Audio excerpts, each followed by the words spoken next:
Hello, and welcome to this playthrough of the Journeyman Project Turbo. Unlike the first game, or not the first game, but unlike Pegasus Prime, which generally covered everything in the introduction pretty well, this game has a manual, which we'll need for multiple reasons. I mean, one is just covering the narrative, but also because there's a couple of DRM codes in here, or not DRM technically, copy protection codes in here that we're going to need for the game.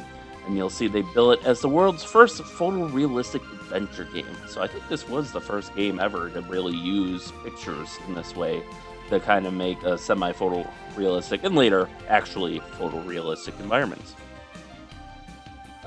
Some stuff about starting it up and on Mac, because Mac was like the primary platform for this. Introduction. Our story starts in the skyborne metropolis of Caldoria in the spring of 2318.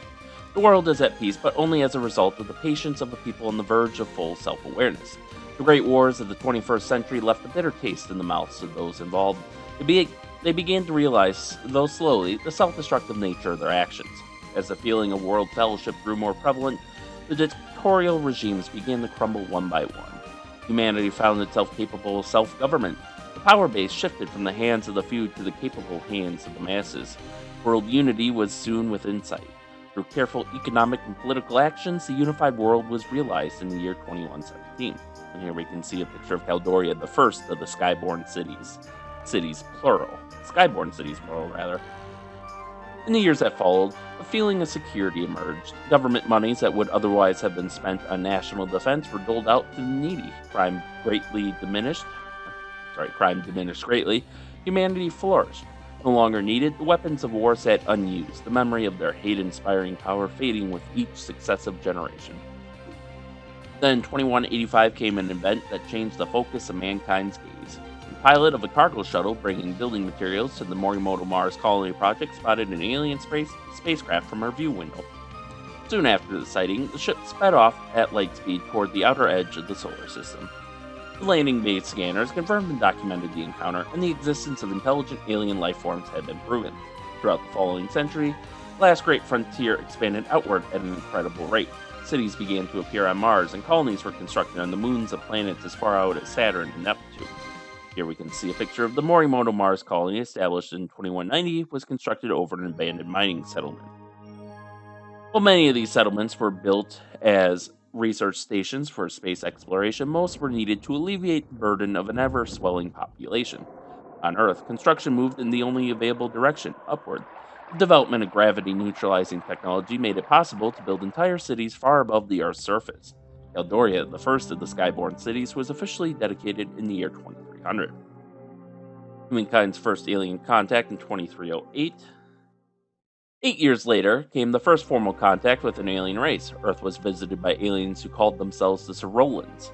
The purpose of the visit was to invite humanity to join the symbiotry of peaceful beings, an alliance of intelligent beings whose objective is to benefit from the sharing of knowledge and culture. The Sorolans said that they would give us 10 years to deliberate their proposal, after which time they would send a delegation of individuals to meet with our representatives in order to extend a more formal invitation. Temporal Security Annex was built in 2315 as a safety measure against historical sabotage. Now, on the eve of humanity's transcendence to the heavens has come an invention that jeopardizes all of our hard-won advances. Time travel was originally hailed as a gateway to our past, but the people soon realized that in the wrong hands, this technology could be more dangerous than any weapon ever created. For this reason, the government formed the elite guard known as the Temporal Protectorate. As a member of the Temporal Protectorate, it is your job to safeguard history from sabotage.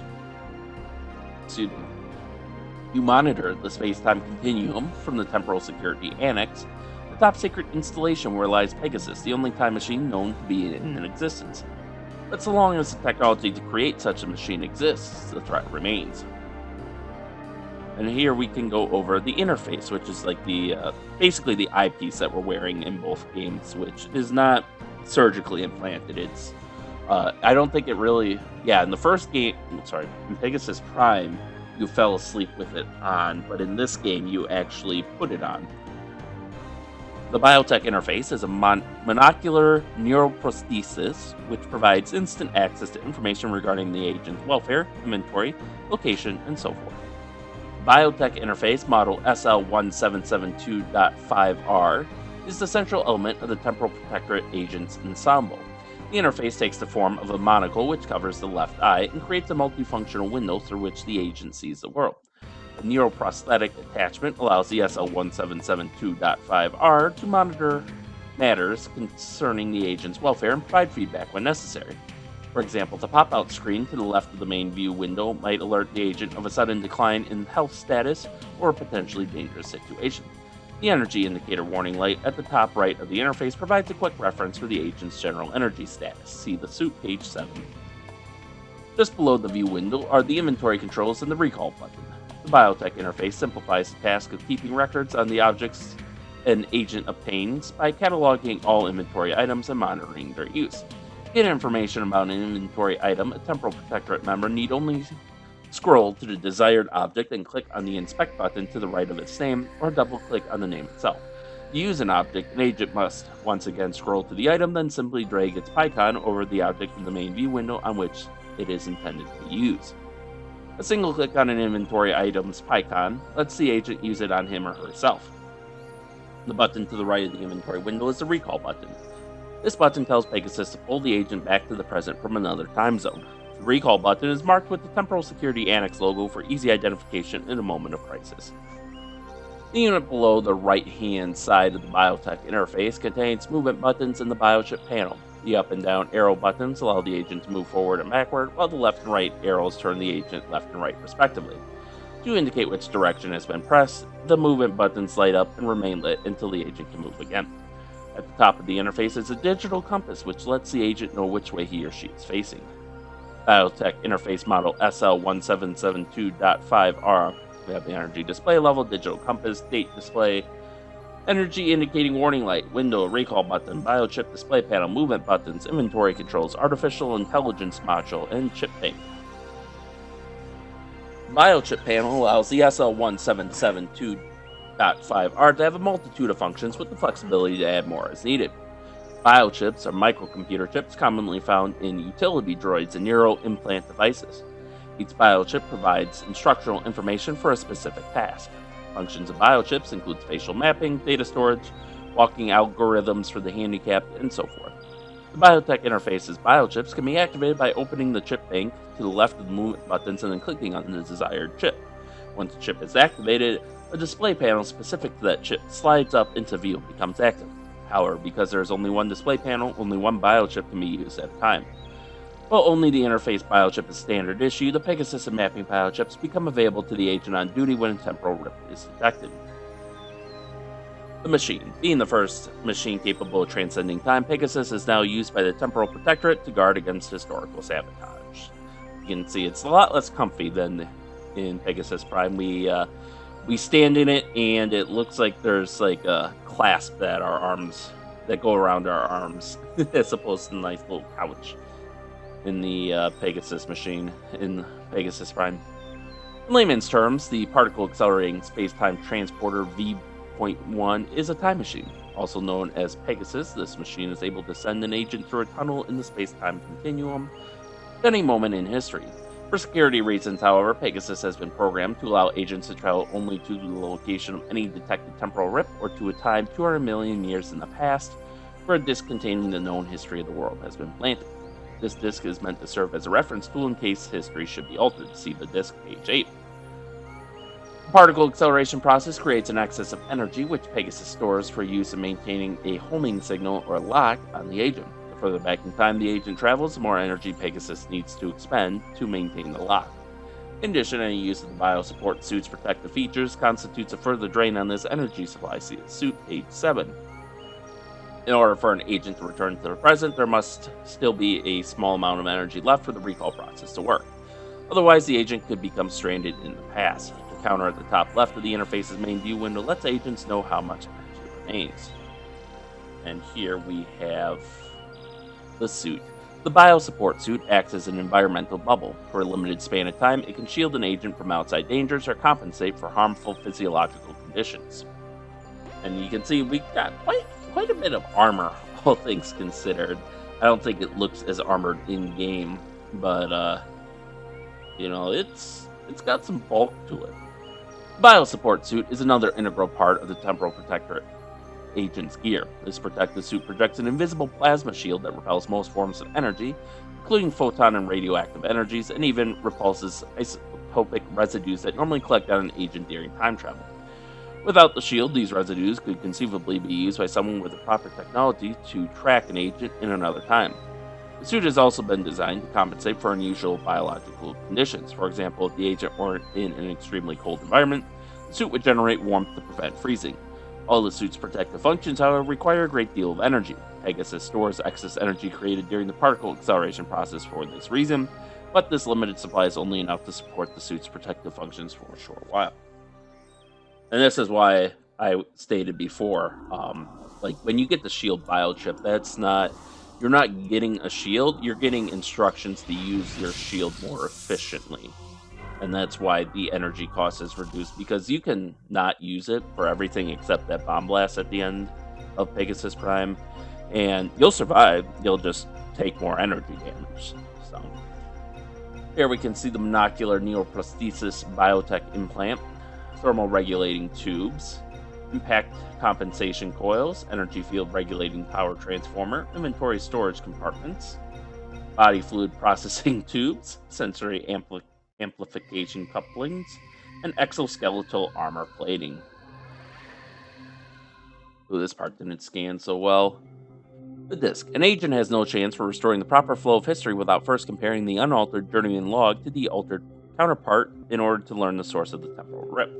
Computer-generated personas compare an altered and unaltered historical log.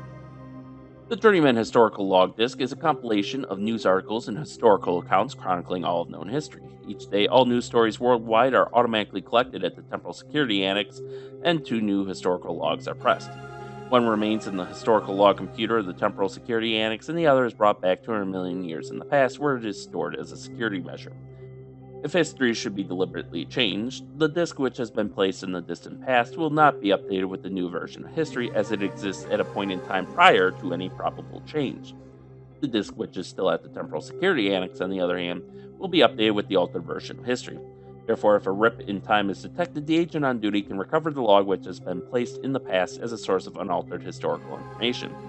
Once the agent has returned to the Temporal Security Annex with the accurate log disk and has inserted it into the empty historical log drive, the computer will compare it to the Journeyman log disk which was left in the present and subsequently altered. By cross-referencing the data of the rip to the discrepancies found between the 2 logs, the computer will be able to isolate the changed event.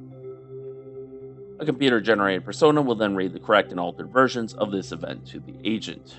TSA codes, and this is what we really need the manual for. The following codes are needed to gain access to restricted areas and files within the Temporal Security Annex. Temporal Security Annex Entry Code 6894895. Background Theory and Procedure Monitor Access Code 0524133. Historic Reconfiguration Code 0291384. Keyboard commands, blah, scoring, blah. To give you a better understanding of the process that went into creating the Journeyman Project, here's a peek behind the scenes of Presto Studios. The game's creation began with a rough story concept. Multiple revisions of the original storyline led to a final script and gameplay summary. From the summary, quick conceptual sketches were drawn, followed by final drawings which showed the objects from several views. Wow, looks like they had a lot of fun there. And this artwork is pretty impressive. It's just conceptual drawings, but even today, it looks really cool. Storyline concepts, gameplay, and brainstorming, sub-dock environment, robot loading arm, Ares robot sketch, robot head variations, sub-schematic, and sub-sketch. Detailed 3D models were then created based on the multiple views of each object. Next, elaborate texture, bump, and transparency maps were added to all the models. Once an environment was modeled, test rendering was begun to confirm object placement. Animations were then choreographed, and lighting was set up for final renderings. So you can kind of see the different stages that everything goes to, and it's really cool, especially back then. Look at that old Mac video editor. At this point, the renderings went through a touch-up process where shadows and other details were manually added, the color levels adjusted, and the bit depth reduced to an 8-bit system palette. Which the reason for that was space, because this all had to fit on a single CD. Final images were then brought into the main program shell. Here, the environments, QuickTime movies, and animations were assembled and the complicated interface code written. Finally, sound effects and mood music were scored to match each environment and animation segment in a process similar to that used in professional film productions. Over 1,600 different views were created and used as a basis for hundreds of overlaid animations. This entire production process took more than 15,000 man hours of work. And some credits, we'll see them again. Presto Fan Club. I could be a part of the Presto Fan Club. And some of the bigger faces. Presto Studios is a team of developers who are raised in the age of science fiction, computers, and video games. Most of the group has been involved in all three of these things seemingly since birth. Additionally, each member brings to the team experience in a different media field. Together, they have knowledge of design, music, writing, 2D and 3D graphics, and animation, programming, video, and CD-ROM production. It is only natural, then, that this group of friends has come together to focus their creativity on a project that combines their abilities with their personal interests. Stay tuned. Product is licensing stuff. Thanks from the gang at Presto Studios. Thank you for bringing the for buying the Journeyman Project. Your contribution has helped to drive interactive software towards its next stage of evolution. At Presto Studios, we believe that the future of entertainment lies in interactive computer-generated adventures such as the Journeyman Project. We see the computer as a canvas which allows anyone to experience firsthand those places and things which previously existed only in the imaginations of those who had the vision to dream them. Presto Studios is committed to making this future a reality. Excuse me. With your help, we're that much closer. Thank you. Oh, that makes me so much sadder now that they don't exist anymore, really. Why is this upside down? Temporal Protectorate Handbook, Supplemental Information Classified Code Alpha. Is this... Okay. I guess that's just the cover. So that is the manual for this game, and now if you'll stick with me for a second, we will begin to launch the actual game, and I'll start my own commentary. Oh, sorry, that's me.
There we go. Now we're up at the main menu. Give me a second here to configure my... yeah, I figured that would happen.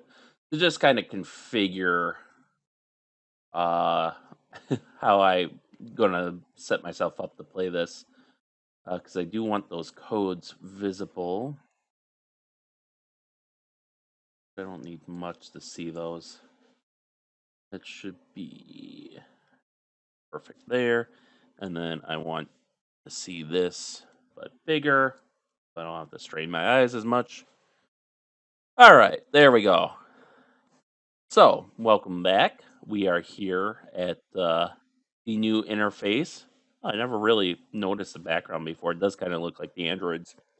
But you'll now see why I consider this like the less canon experience, or the Journeyman Project movie that they reference in Buried in Time. Because there's going to be a lot of differences from Journeyman Project Pegasus Prime.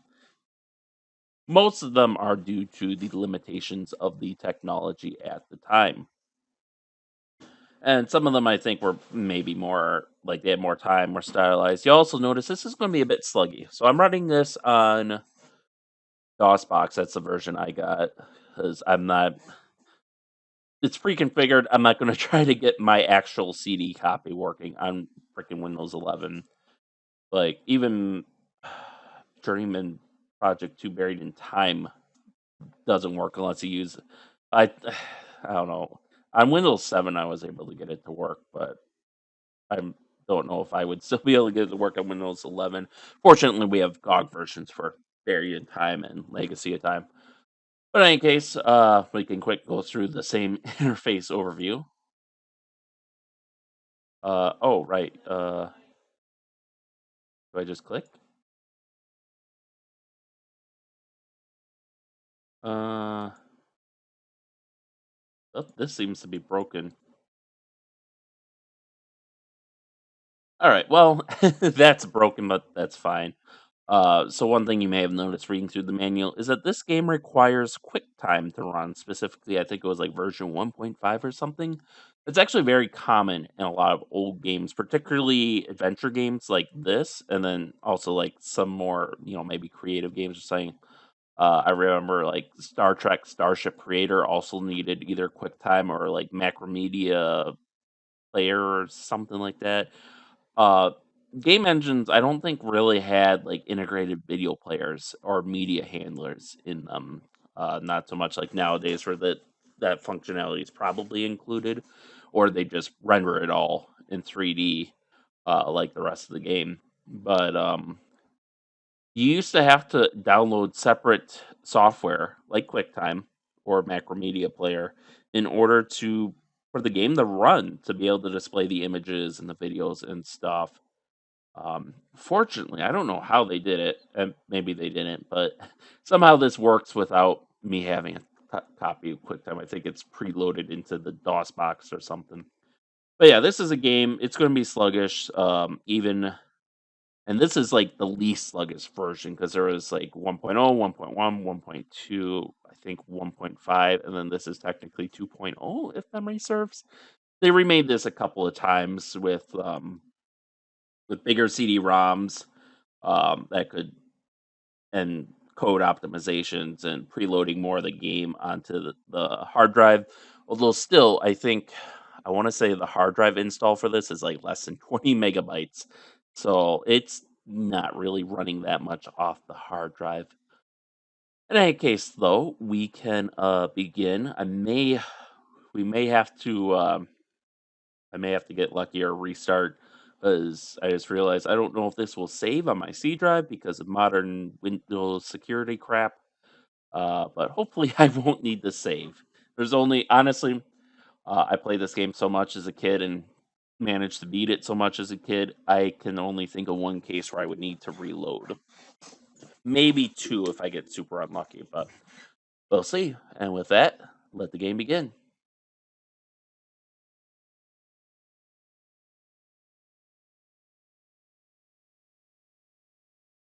Okay, there's supposed to be music here. I'm not sure what's going on. All right, I can't get the game running with an administrator without doing more work that I feel like doing for a one shot. So let's try this.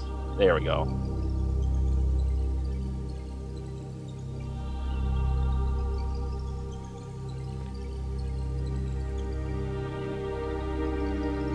The year is 2318. The location, the skyborne metropolis known as Caldoria. The Earth is finally at peace after a long, bloody battle against a few tyrants who sought total world domination. Having learned the hard way the evils of imperialism, the borders began to come down one by one. Finally, in the year 2117, the unified world was realized. Now, all that we have accomplished is being threatened by the power of time travel. Realizing its potential for destruction, the very same Democrats who initiated the building of the time machine immediately discontinued the project once they saw a working prototype. Temporal travel now being a reality, they brought the time machine to a secret location and formed an agency to protect the flow of history. The project, codename Journeyman.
Good morning. Once again, it's another beautiful day here in the peaceful, skyborn metropolis of Caldoria.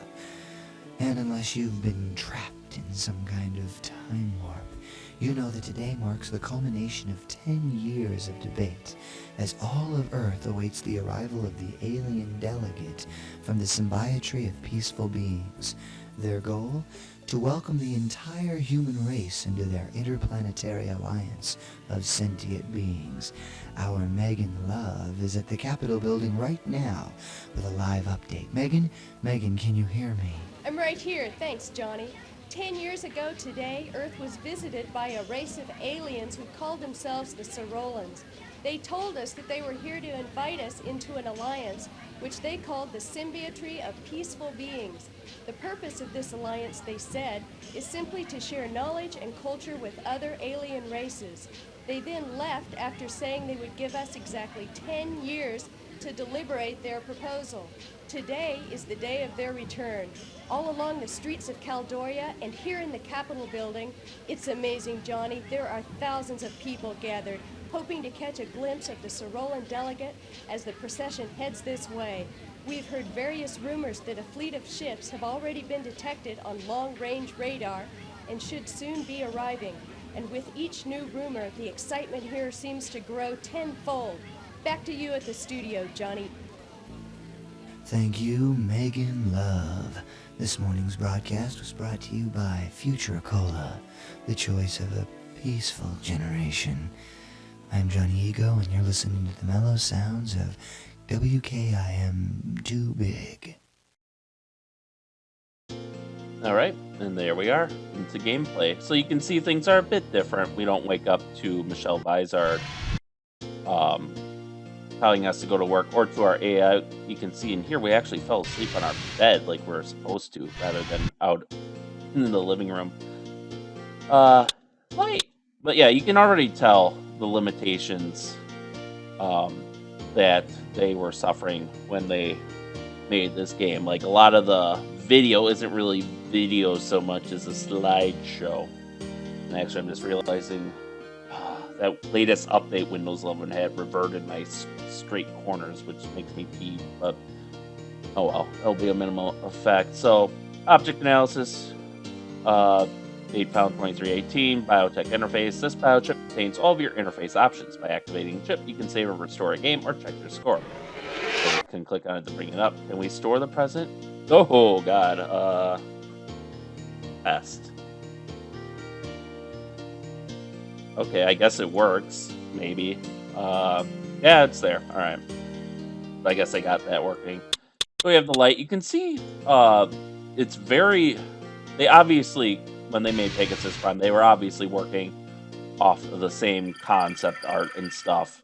The same base foundations, because it is basically just an evolution of this game's design. And we'll be smirky. You'll notice there's no shower. And no clothes, so we're already preset. You do have to click on doors before walking through them, which is a little annoying.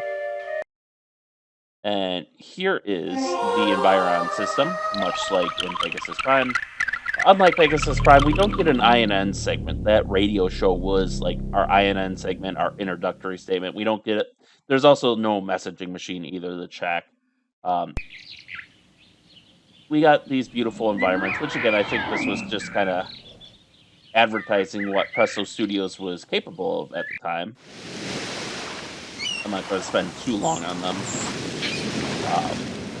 Very beautiful images and music. And you can see there's some blank ones. I think the Pegasus Prime is like, oh, if you want to purchase more modules, go see the front office. And we got most of the same music too. I really like the space. But you got Rebel Funk, Orchestral,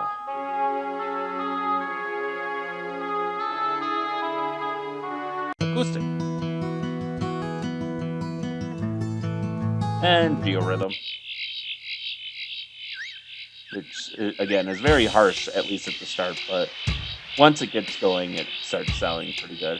And you can even hide this so you can enjoy it even more. But you can also just get up and it will immediately shut off. But yeah, that's where we fell asleep in Pegasus Prime. You can see the apartment doesn't have nearly the decorations that the game did in Pegasus Prime. And in Varied in Time too, because they basically used the Pegasus Prime version from Varied in Time, which is further why I consider that the canon and this is the movie, so to speak. I'm on vacation. I won't be back for 2 weeks, 5 days, 6 hours. Thank you.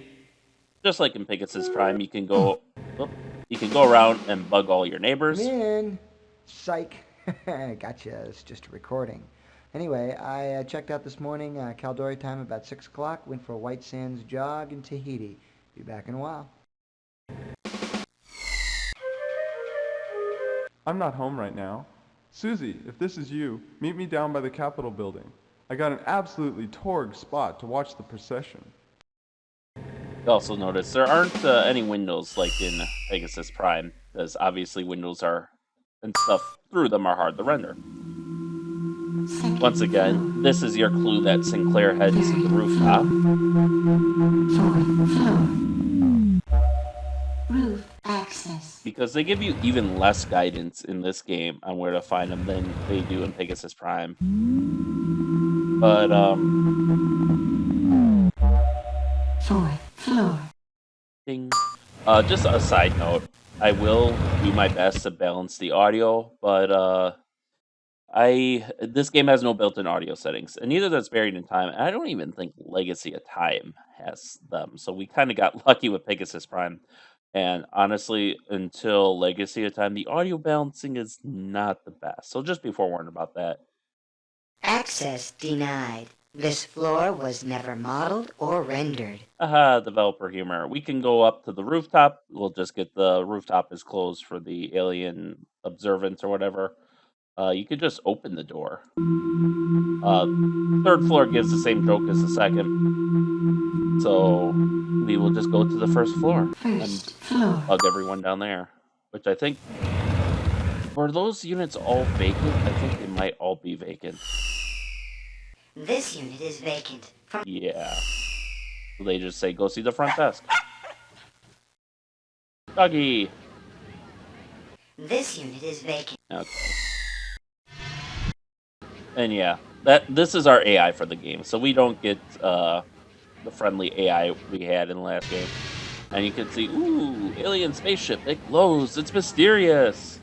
They don't really have the United Ministry complex model. Hey, you can see our reflection on the window, which was probably like a huge deal back in the day. We can go over here for some different angles.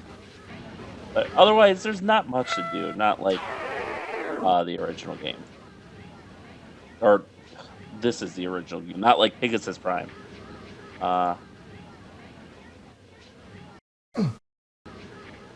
This is supposed to... Are we bugging out? Basically, I guess... So if you click this, it's supposed to let you basically give the same kind of advertisement spiel, but like in worse graphics and sound. This is Pegasus Prime. Sector 3. Searching for open transport route now. Route accessed. Upon entering, transport card will be required. Thank you for using Global Transport.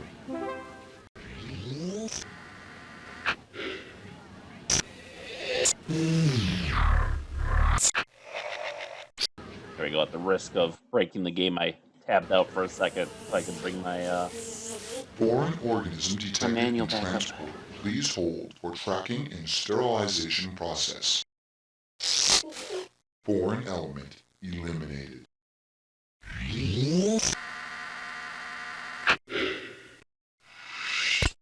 Please insert your global transport card now. All right, much like the Choose a destination.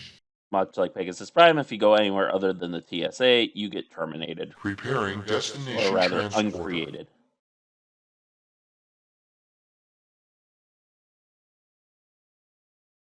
Recording passengers' organic substratum. Prepare for molecular disintegration.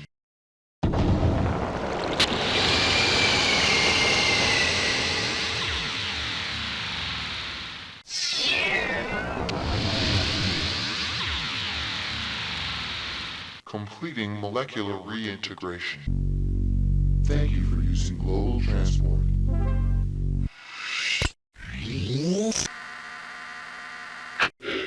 As you can Global see, Transporter the vacant. TSA is a lot more simple than in Pegasus Prime. It's just a hallway with lights on the wall that spin to intimidate you. And now we enter our first access code, which you cannot access using the numpad, which is what I typically do. Verification of cranial contour scan. And now we get a different version of the security check from Pegasus Prime.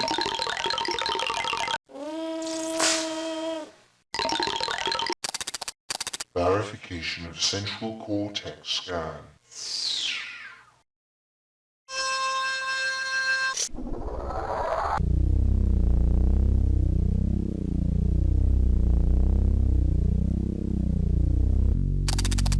Scanning for biotech implant.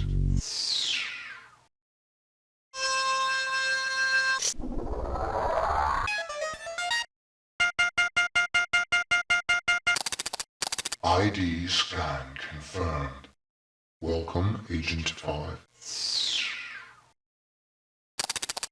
Your fourth late arrival has been verified and logged. Please report at once to the command center. The door disappears. And then opens. And you'll notice no security androids. You can look at Pegasus Prime, and you can see the whole thing's simple. We're not going over a curve or anything like in Pegasus Prime. You can't go into the ready room yet, because there's no rip detected. There is a separate elevator you have to go down into that we can't access yet to get to the Pegasus machine. Rather than having it be in the ready room, we'll go to the command center now. And yeah, the music's going to get interrupted like that a lot. Again, a lot less impressive than Pegasus Prime. It's just a room with a desk. And a widescreen TV. Mandatory review session scheduled. Activate upper left monitor. So, whereas in Pegasus Prime, you had to go through the review of the basics, with the excuse being it was disciplinary action for being late. In here, it's just, oh, you're just, it's like at work, where you have to do like the safety training and the ethics training every year or whatever. That basically what this is in this game. Either way, it's effective enough to basically convey the basics of the game to the player, um, which is unique in that it actually renders the manual for the game redundant, really, which was unique for this time period. Normally, they put gobs of information that you need in the manual. Again, we have another code. Now, it's worth noting, I was a kid, I didn't have that manual. I didn't have those codes. The internet wasn't quite what it was, so I wasn't able to, or at least I didn't think of looking them up. You can brute force these codes. It's not like you have a limited number of tries and the game quits or anything. It'll just give you a tone, that signify that you entered the wrong number, and then the voice will be, incorrect code. Please verify code and try again, or something to that effect.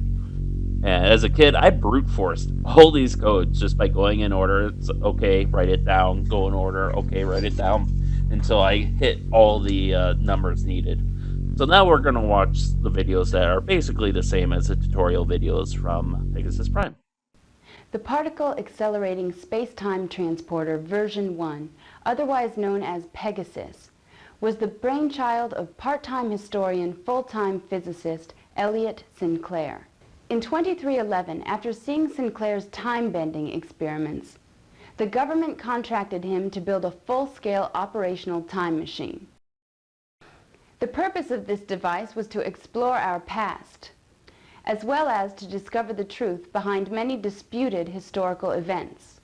Just 4 years after the project was begun, the world's first time machine underwent its first test run.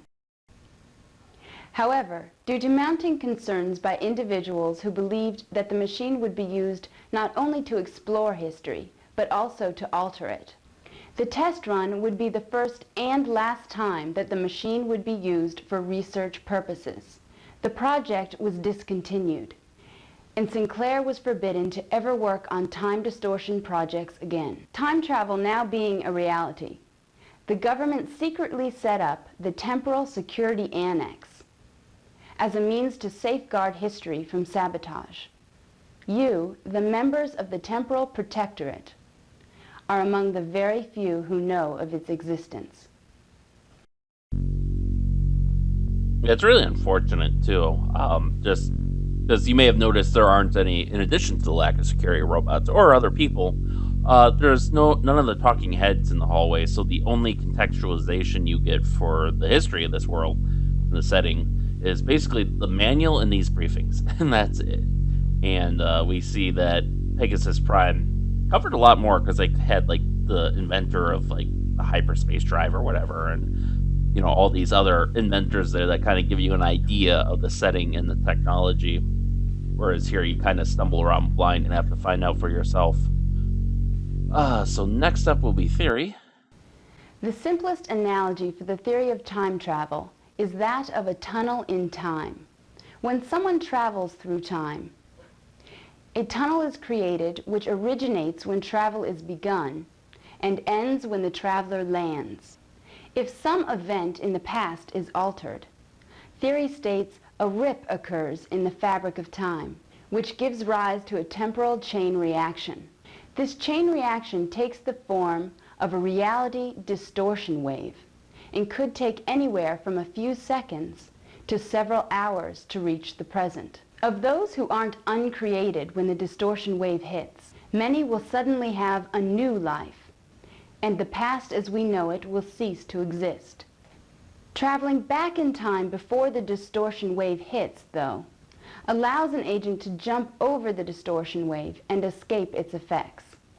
So as a member of the Temporal Protectorate, you alone will have the ability to jump back in time and prevent the corruption from ever happening. And to ensure that it doesn't happen again, you'll have to discover the source of this disruption and bring it to a halt. And much like Pegasus Prime, once you review the final procedure, the shit starts hitting the fan.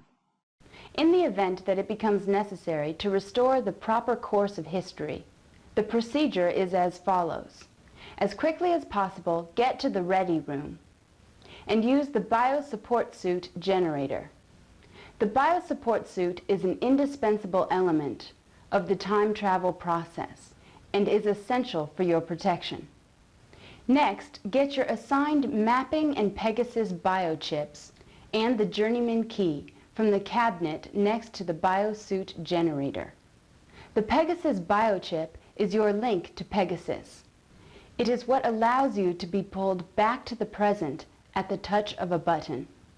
After you're outfitted for travel, but before the reality distortion wave reaches the present, you must jump to the year 200 million BC. Upon arriving there, use the Journeyman key to open the storage vault and obtain the Journeyman historical log. Since it exists at a point in time previous to any likely temporal changes, this disk serves as a source of unaltered historical information. To discover how history has been changed, head back to the Temporal Security Annex and insert the Journeyman disk into the computer. It will be cross-referenced with the historical log, which was left behind to be altered by the reality distortion wave. Knowing how, when, and where the past was changed should give you the information you need to restore the proper flow of history. A word of caution, though. Time is very sensitive to change. In order to keep from altering history worse than it already has been, try to solve the problems you encounter without changing anything. As a rule, a temporal protectorate agent should never interfere with any events of the past. Never leave anything behind that came from a different time. Never remove any historically important objects from a time zone. And above all else, an agent should never interact with beings from another time zone. Although here, it doesn't start going wrong until you hit return. So, we do have that going for us, but, I mean, we're pretty ready, so we're just gonna deal with it. Oh, you gotta go back all the way out.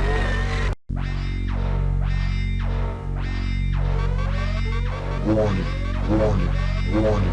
Temporal bit detected. Alert status Alpha. Temporal distortion imminent. Agent 5, proceed to ready room. I think some of that stuff's pretty cool, even if it is kind of meaningless, but you can watch it approach, or you can actually go and do something about it. And you'll see, because this game is so slow, you can actually queue up actions. Oh, did this not work? Oh, it worked. It worked. So, but yeah, while animations are playing, it will basically queue up any actions you take, while the animation is playing. And yes, we get the inconsistent, alarm playing depending on where we are. So, we'll take our biochips, and then we have to go in. We have to do this. Biosuit generator preparing ultrasonic body type assessment. Mesomorphic. Infra scanning exact body dimensions. So yeah, that green shirt, which looked kind of military in the mirror, is supposed to just be like a polo or something. Stand by for bioencapsulation. Because we look like we're in like polo and jeans or something, like casual work shirt. But now we're armored and ready to save the day. So yeah, the rooms are definitely a lot more plain than Pegasus Prime, which again I attribute mainly to the hardware they were working with. So 2 or 3 steps? I guess I'll find out. 3. Oh, 4. Okay. But you'll see this light is green now, so we can actually click on that and take the agonizingly slow elevator down. And you can see our reflection in the mirror again.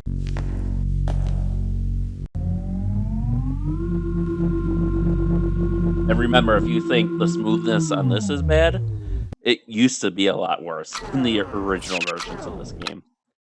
The nice thing I do like about this is we don't have to walk like halfway around the machine to get into it. The door is just facing the elevator, which is what it should be doing, honestly. Like the inside just kind of rotates to fit us.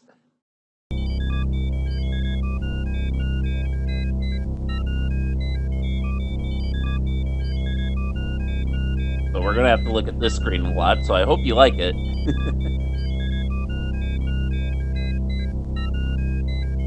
Select a destination from the listing on the left monitor. So you can see all the security cams of the complex.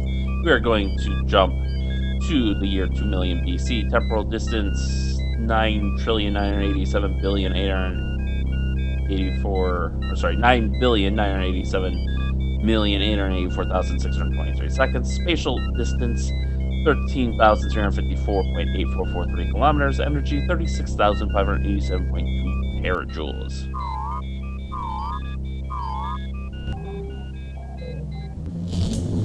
Blue alert! Blue alert!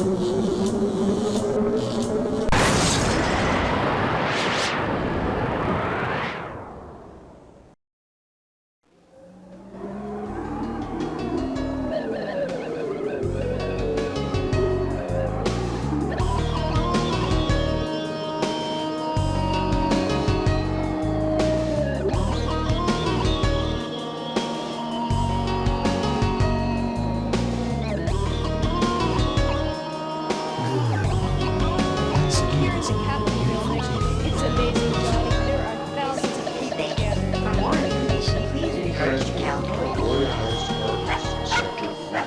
Become agent of the fourth late arrival. I will assassinate thee, so delicate, my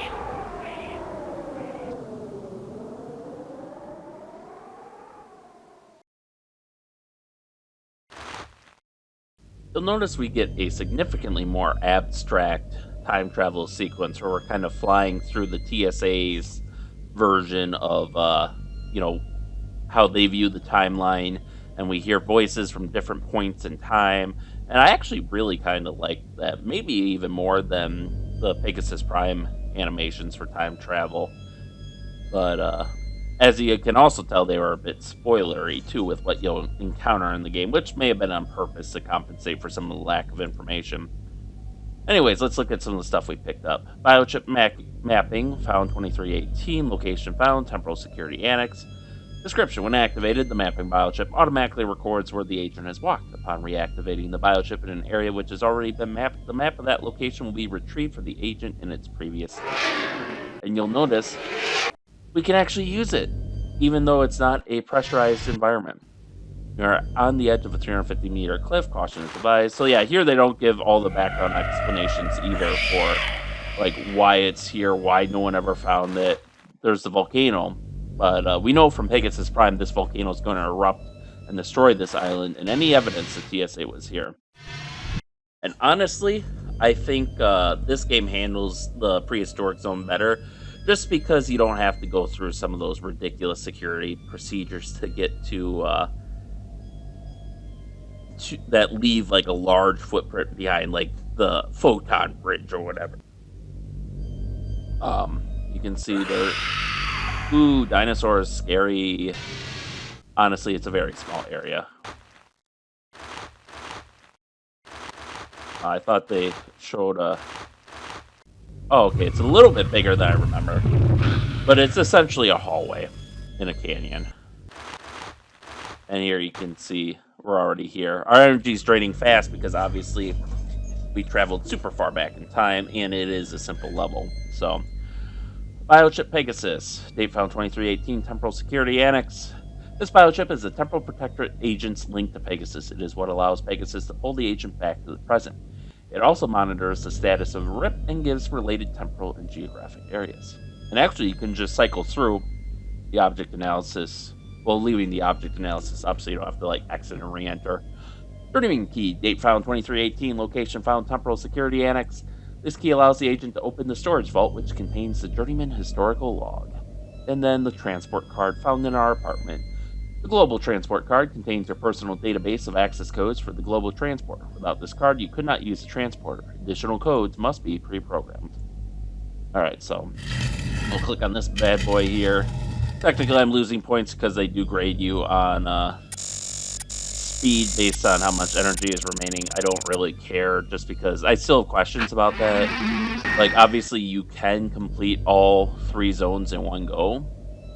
But the question, like, if you make multiple goes, so like, say, pick up the shield biochip first, so you can pick up the shield biochip first, does it like somehow average your runs, or does it only take like the run where you finish the time zone? In which case, you can take longer to have a faster time score, essentially, which would be weird.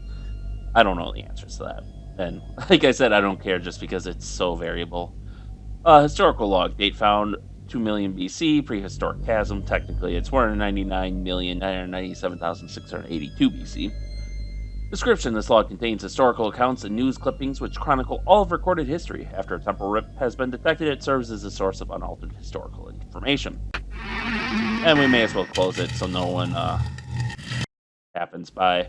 But you'll notice we aren't recalled automatically, so we have to actually hit the recall button, or you could navigate to the Pegasus biochip through either the biochip bar or your inventory.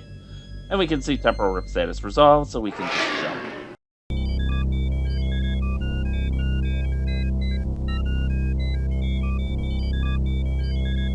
So we are done for now with the time machine, and we are now in the altered timeline. And now we'll actually have to exit the time machine because we don't know where to go. We gotta compare the log entries.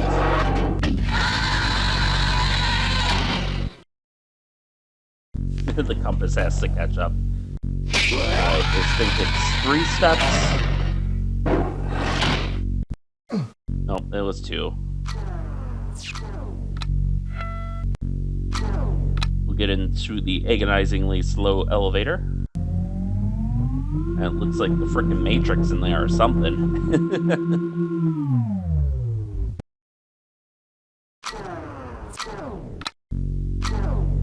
I think I do like Pegasus Prime having the elevator in the ready room, because then it's like you have to get through a second set of security measures to get through the elevator, which I think would make sense for such a high security installation. And you'll notice there's no problems with us being in an alternate timeline. There's no Commander Gordon. Well, there wasn't even any. Log disk to initiate historical reconfiguration and comparison. There wasn't even any Commissioner Baldwin. No one's bugging us. No one's sending death robots after us. So it's a pretty chill time, honestly. Log drive locked. Check disk must not be removed. So they're basically saying, hey, you can't use that one. That's the reference. That's the baseline. So we'll just input our historical log there. And the last code of the game.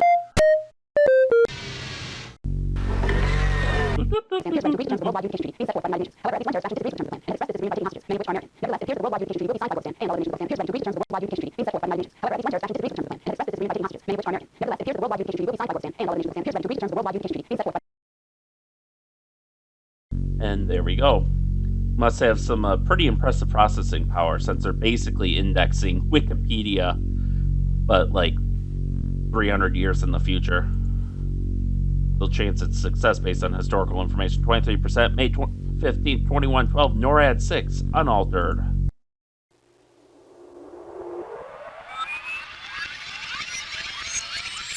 May 15th, 2112. The government of Gorbistan appears ready to agree to the terms of the Worldwide Unification Treaty being set forth by the United Nations. However, at least one terrorist faction disagrees with the terms of the plan and has expressed this disagreement by taking hostages, many of which are American. Nevertheless, it appears that the Worldwide Unification Treaty will be signed by Gorbistan and all other nations of the world. All right. And then we can see the altered timeline. Missile launch puts peace talks in peril.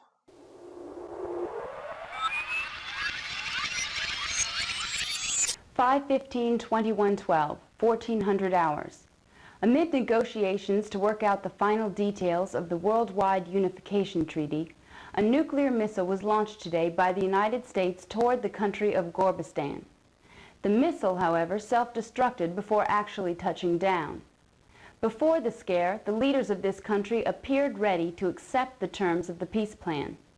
Certain terrorist factions, on the other hand, expressed their disapproval by taking hostages, some American. Although U.S. government officials have repeatedly stated that they do not understand how the missile could have been launched, other foreign governments have already said that they cannot possibly sign a treaty with a country that would use such scare tactics. Thus, the Worldwide Unification Treaty, which has come so close to realization, now has little or no chance for success. They do give hints of the more militarized timeline that you're in. For example, the lady for the altered events, she's wearing black clothing, her hair is tied back, and it's basically more regulated, so to speak. She's got a sterner look on her face. But that's about all the hints we get for this altered timeline. Excuse me. Morimoto Colony Mars 2185. I'm just checking. Yeah, so I think this chance of success was probably their way of telling you in which order to do these. There's obviously chance of success 57%, and then 48%, and then 23%. But we're going to look at Morimoto Mars Colony now. Alien sighting confirmed in the original timeline.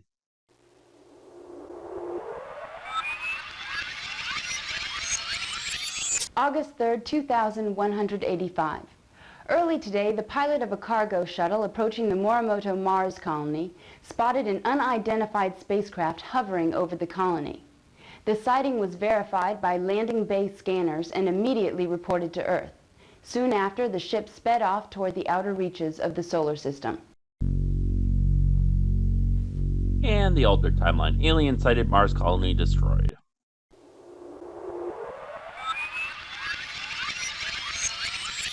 H3-2185, 0800 hours.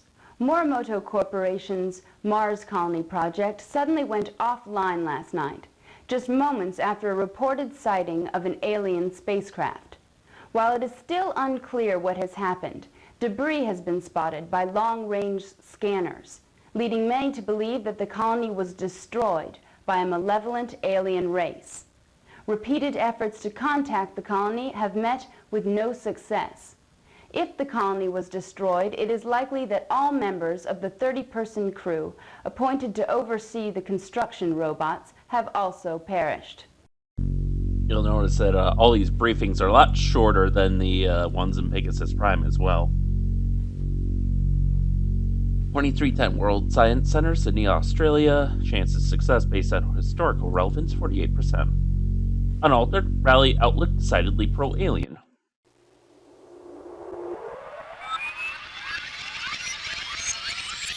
January 17th, 2310. A rally was held today at the World Science Center to discuss whether or not we are ready for interaction with alien races. One speaker, Dr. Enrique Castillo, delivered a particularly moving speech. Dr. Castillo embarrassed the naysayers by systematically shooting down their arguments and thrilled the audience with visions of medical and technological advances which could be gained by such interaction. Although there were strong keynote speeches on both sides of the argument, most of the crowd appeared to be in favor of alien contact. An altered activist killed during rally.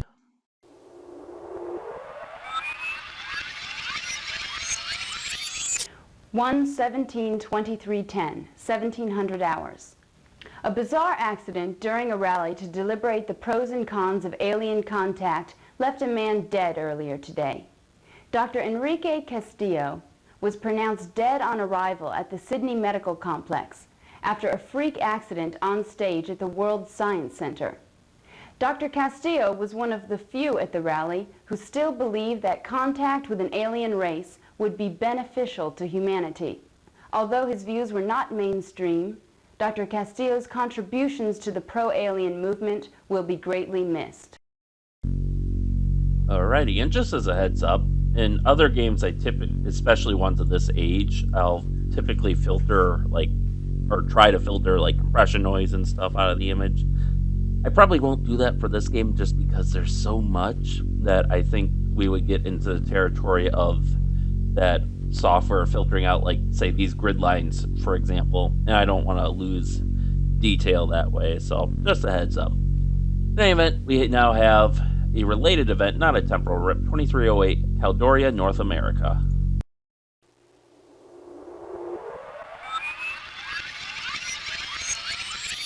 November 6, 2308.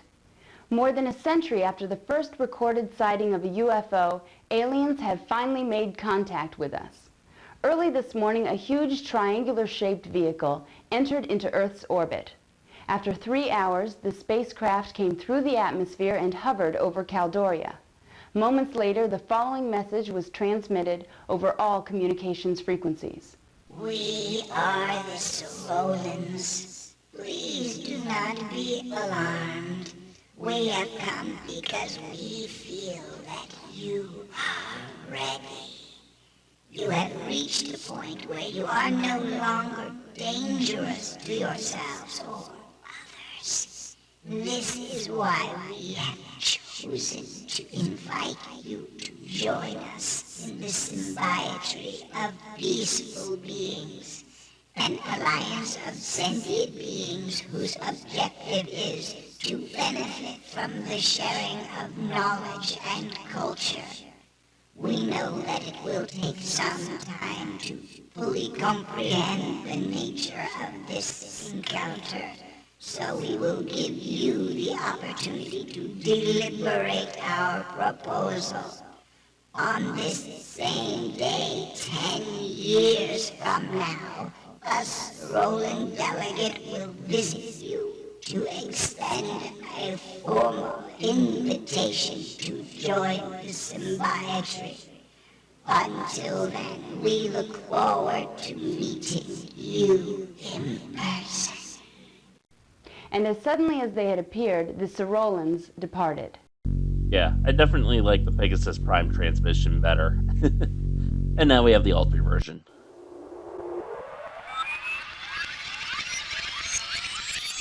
(11/6/2308), 2300 hours. Today, 123 years after the first official UFO encounter, an alien spacecraft entered Earth's orbit. After several hours of silence and mounting tension, the aliens transmitted the following message over all communications frequencies. We will return when you are ready.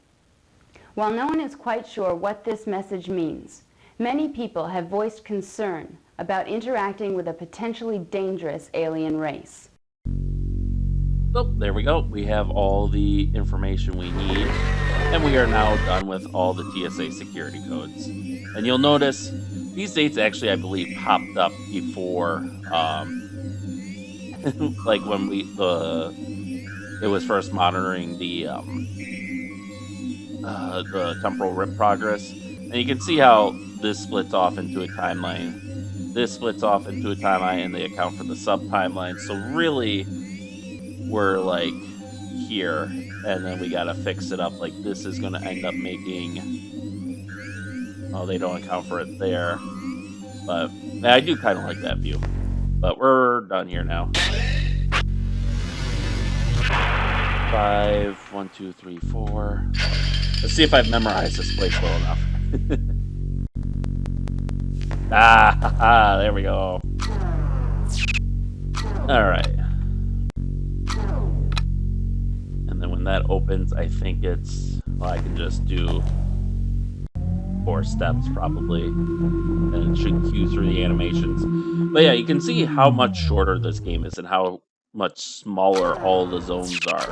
Like, according to my timer here, that just says how long I've been recording on OBS. I've been recording for 54 minutes, not including the manual. And granted, a couple minutes of that was troubleshooting, and we're short a couple minutes then because of the Caldoria Heights Apartments advertisement didn't play. So you figure that probably balances out. You know, it took us less than, and I'm taking my time too. just like in Pegasus Prime, and we're basically at the meat of the game in less than an hour. Select a Whereas destination from the this listing was, on the what, left 1, monitor. 2, 3, 4 episodes, I think, in Pegasus Prime, so about 2 hours worth. So, there's the most efficient way to do this is to just go Morimoto, World Science Center, NORAD 6. So here we have 2185 Morimoto Colony Mars, temporal distance 4,213,980. Sorry, 4,213,981,443 seconds. Spatial distance 56,216,422.7 kilometers. Energy 10,986.59 terajoules. Let's go! Like I said, I hope you really enjoy this animation because they get their mileage out of it.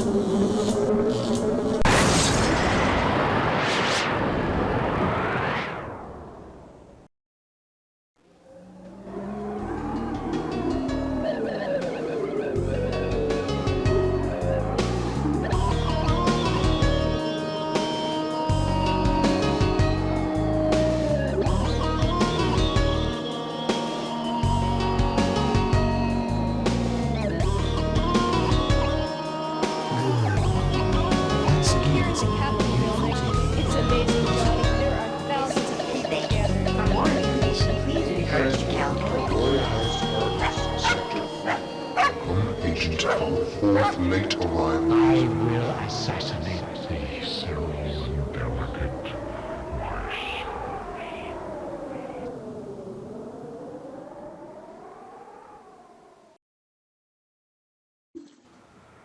And okay, so I can't use Control M, but what you can do, and what I typically do, is I'll leave this open so I can quick switch to a biochip as needed. I could have my mapping here. You'll notice it's a lot quieter. There's no treadmill conveyance, so you have to take multiple steps. You can kind of see the shuttle in Dock 3. You don't get the animation showing the one leaving Dock 1. You can see there's a shuttle in Dock 2. And no shuttle in Dock 1, which for now... No shuttle present at this dock. And then this one's gonna say... Shuttle lock active. Launch not authorized. There we go. So, and there's no voices either, welcoming us to the colony.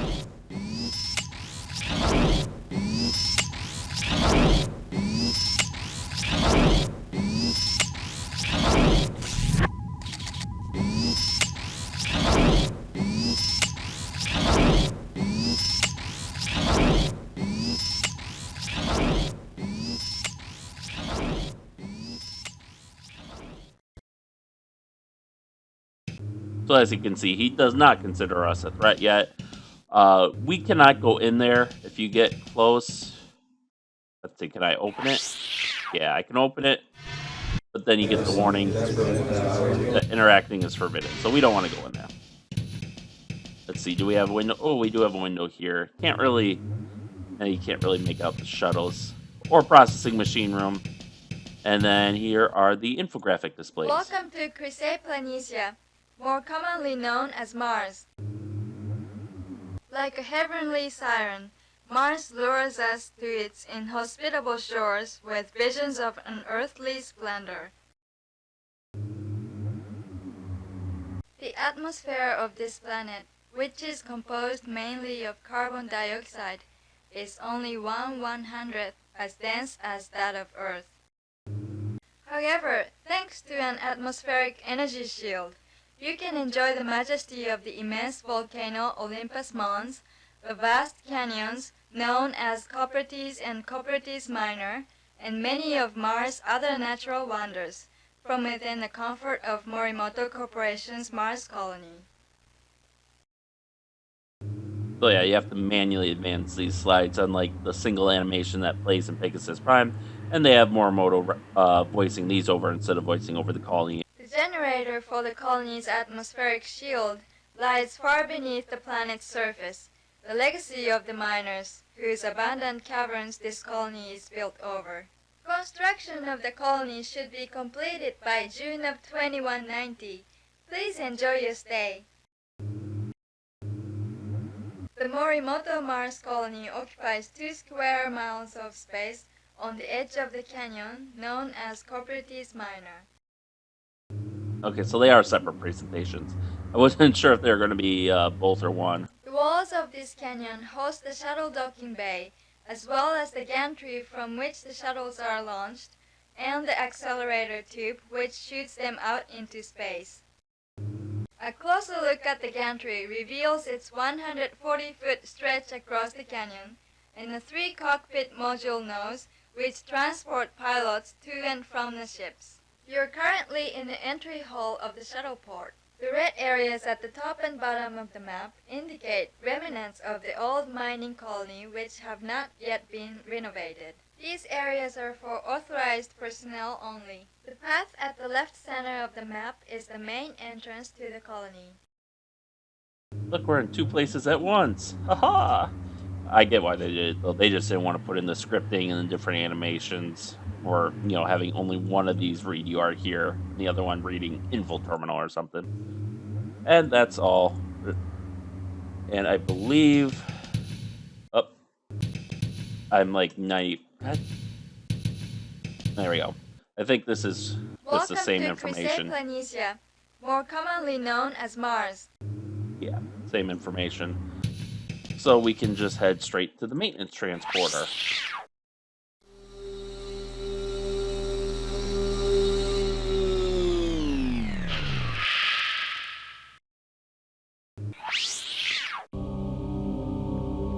So, very much smaller room again. And we can check. Maintenance transport ready.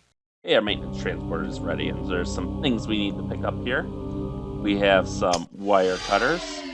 Oh, right. It does that every... I thought that was only when you picked up new biochips, but it does that every time you pick something up. So, we'll throw that away for now. Or put it away for now. Maintenance key. 2185 Mars Colony. The maintenance key is used for opening maintenance access panels and the wire cutters. 2185 Mars Colony. The Damascus steel blades. These hydraulic-based wire cutters are able to cut through any wire cable with ease. It looks more like a pliers than a cutters, but okay. Okay, click out of that. And that should be all we need. Queen of Outer Space! Is that supposed to be Morimoto? I don't know. But we don't have to check transit routes or anything. We just hit the lever. Pull the lever, crunk.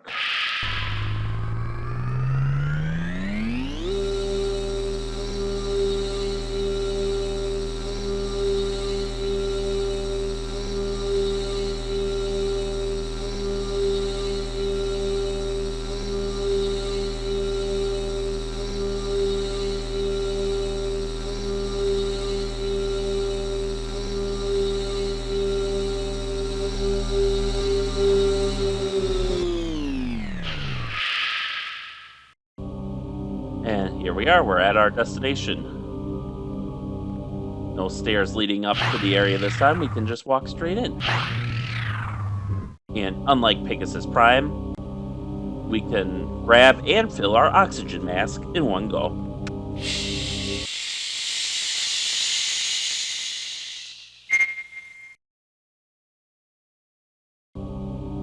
Oxygen mask, found 2185 Mars Colony.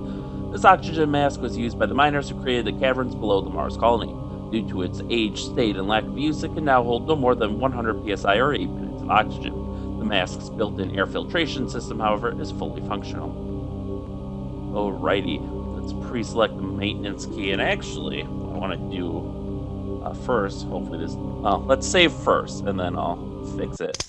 I had a window pop out in front of OBS, so now it's cutting off like a quarter of my enlarged screen of this. So let's store the present. We'll call it Mars 1. Alright, now... Okay, hopefully we're still here, nothing broke. And now I don't even need to see the key codes anymore. So... That's right, we still have this animation to go through.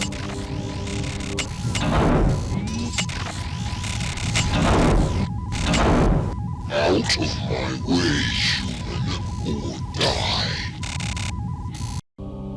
So you can do that, but he doesn't actually move until you turn away. But yeah, you can actually move backwards in this game, unlike in Pegasus Prime, which can lead to some interesting bugs. But yeah, okay, he's gone now, and he's sabotaging the maintenance tram, so we can't take that back. Shield generator diagnostic repair platform 4, and let's just go to the last station. So because we don't have our shield biochip, the radiation's going to eat away at our shields, at our biosuit's protective functions, so we want to be quick. Although I think this puzzle is less punishing than it is in Pegasus Prime, since I think you're on a timer. Access panel cover must be unlocked before diagnostics can be initiated. You'll notice there's also not like 20 different stations we have to check either. It's just the one, and we found the key in the maintenance tram, so it's a lot easier. No jumping around. And there's our access card file. As always, we can run a general shield evaluation. It just says it's fully operational, no fancy. Yeah, same message for both. No fancy animations or anything. God damn it. It queued up one of my mouse clicks too many. Oh my god. Is this gonna be a thing? There we go. Run diagnostics.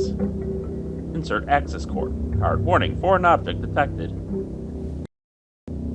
Foreign object detected in access card slot. And we will, of course, analyze the object. Explosive device detected in card slot. Attempt circuit link to detonator. Analysis reveals time detonation device wired to explosive charge. To deactivate the explosive device, complete the electrosynaptic connections by filling them in with the appropriate color nodes.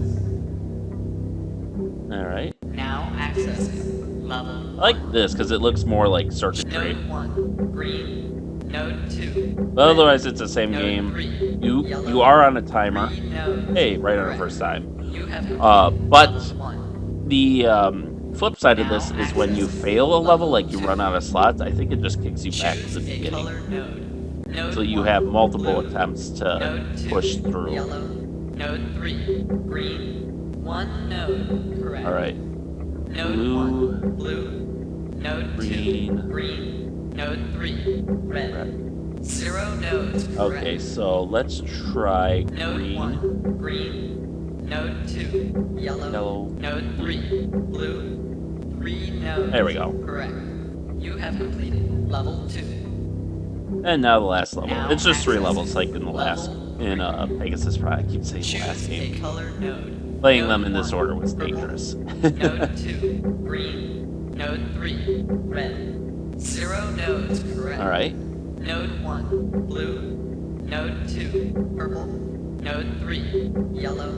0 nodes. Alright. So 2. So now we can do Node green. 1, green. Node Yellow. 2, yellow. Node 3, purple. 2 nodes, correct. Alright.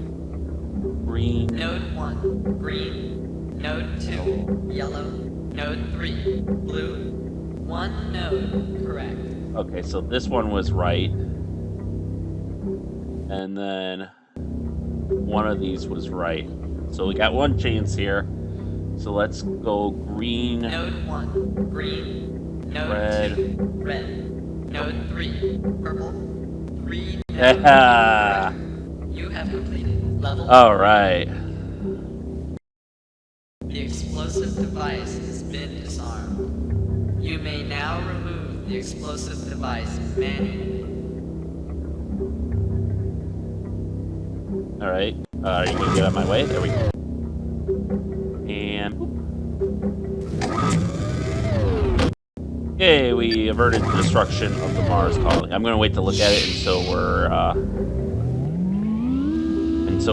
outside the radiation of the shield generator.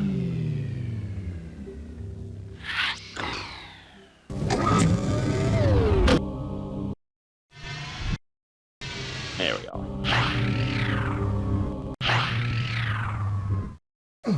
There we go. So access card bomb, we can see date found 2185 Mars colony. Description: this timed explosive device was created for the purpose of destroying anything with an access card slot. So here, we're actually going to start up our mapping biochip, and then we're going to ready our oxygen mask. Warning, life support systems not active beyond this point. And now we will use the oxygen mask. Pressurize. Spin and tumble dry.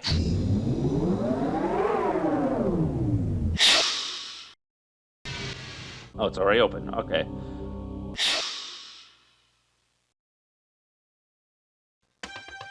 Okay, there. I was hoping the music would kick in because it's just such great music. As you can see, the maze is a lot less visually impressive than in Pegasus Prime, and it's just a lot faster without the walking animations. There's no doors, there's no mining robots.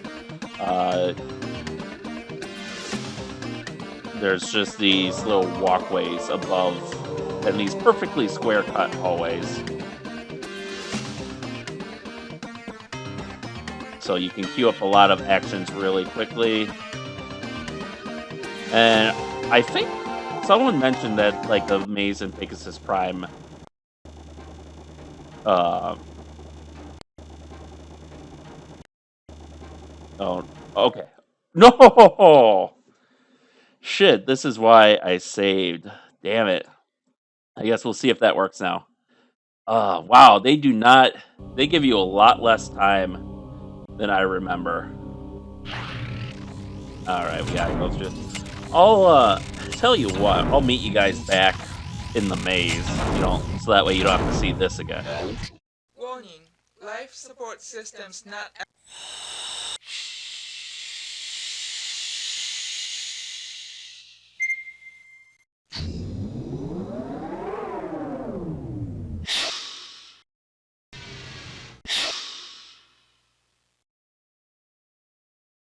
Alright, we are back. I don't need to say it. Of all the deaths or, like, reasons I thought I might have to reloading it in this game, I did not think it was that one. And technically, since I don't think this maze changes, I probably could have just memorized it, but nah. I mean, you have more than enough time, because it's like 6...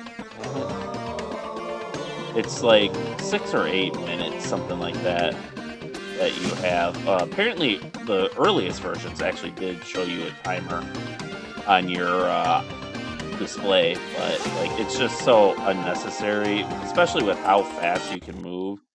Oh, hey, we found it already. We're technically still on an oxygen limit. I wonder if they would have the same bug as, like, or maybe feature, I don't know, in Buried in Time, like, where, saving and reloading would refill your oxygen. There we go.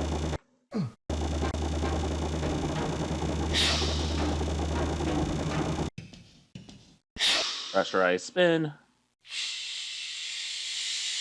Did my score dip versus before? I don't know. Maybe it was giving me points for reading stuff and I didn't read, like, 2 things now. Alright, we gotta open the door there. And we have our Robo Buddy. But yeah, you can see just how fast, because of how simple the maze design is, and how quickly you can move around, it's very... There we go. We can remove our oxygen mask. Not that it really matters.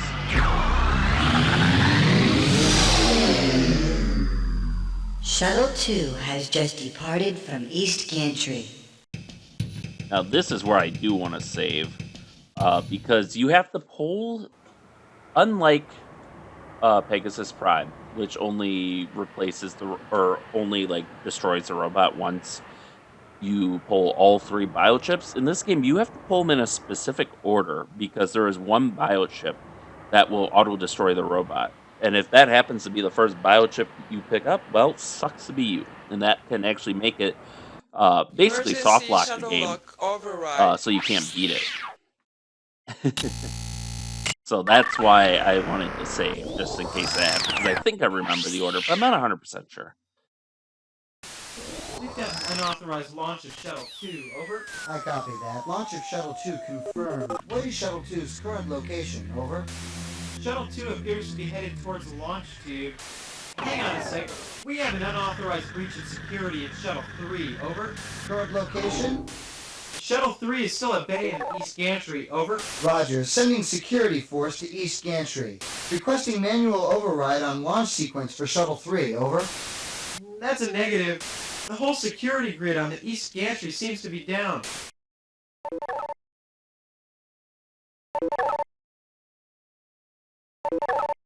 And you'll notice Morimoto will voice the computer for this again, I believe. Please secure all loose objects. Prepare for drop launch.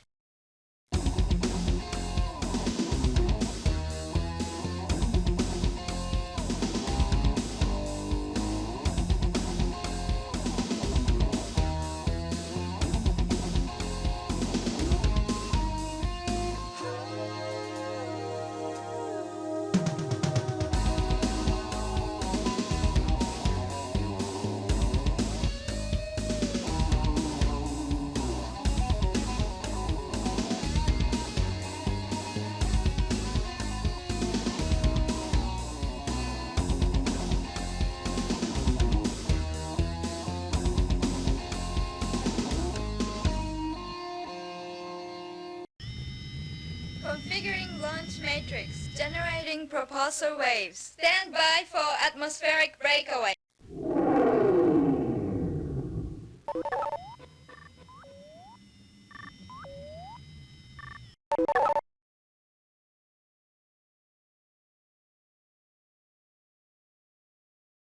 The graviton cannon is a highly destructive combat weapon. The energy damping beam will safely drain a targeted ship of energy for tracking purposes. The tractor beam can only hold a targeted ship whose energy level has been drained below 10%. Attention tower, shuttles 2 and 3 have both armed their weapons systems. It looks like the lead shuttle has locked its graviton cannon on the alien spacecraft. Estimated time till intercept, 5 minutes. So yeah, we have 5 minutes instead of, I think we had like 10 minutes. Oh, that's moving faster than I remember too. I think we had like 10 minutes in Pegasus Prime. You can use the graviton cannon. I think you can get one, maybe even 2 shots without destroying the other shuttle, and then switch to the energy dampening beam. I always just use the energy dampening beam because I don't want to risk it bugging out and being like, well, you use the graviton cannon, so you automatically get the violent ending, even though you didn't blow up the spaceship. Hold still, you little bastard. Energy charge level too low. This game does have a feature that I like, that I wish Pegasus Prime would incorporate. In that once his energy is down low enough that you can tractor him, I believe his health meter will change color. Yeah, there we go. The tractor beam can only hold a targeted ship whose energy level... Tractor field range limited to center But now of you gotta screen. wait. He bounces to the center of screen a lot less frequently than... No! Tractor It undid field it. range It had him, limited and to then I center of clicked again, screen. so it, like, unlocked him. Stupid. There we go. Alright, we got him. Pre-transportation scan reveals damage to targeted ship. In its attempt to break free from tractor field, all onboard electrical systems were overloaded.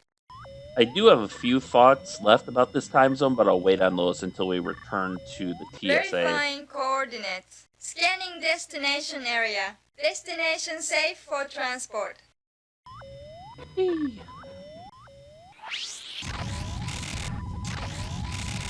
alien ship must be destroyed.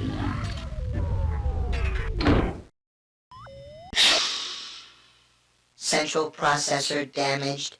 Self-destruct sequence initiated. So yeah, you gotta quick take the biochips. We already have the mapping biochip. There's our trace biochip, which will be useful, but it's not critical. And now we have an optical memory. Mission update: the alien ship is safely left of the solar system. Yada. Temporal status recalled. Now we get auto recalled. Yeah. So once you pull that bottom right chip, or sorry, not the bottom right, but once you pull that chip on the right side, you will get the robot will blow up, and it will get disintegrated, and you get auto recall. So you got to be very careful about that, because I know the normal order, at least a very intuitive order, is to pull top left, right, bottom left, but you cannot pull that right chip until the end. We have an OpMem bio chip, 2112 NORAD 6. That's kind of funny since we found this one on Mars, but this biochip is a storage device for optical data. It downloads images from any inorganic source of visual data and plays them back for review.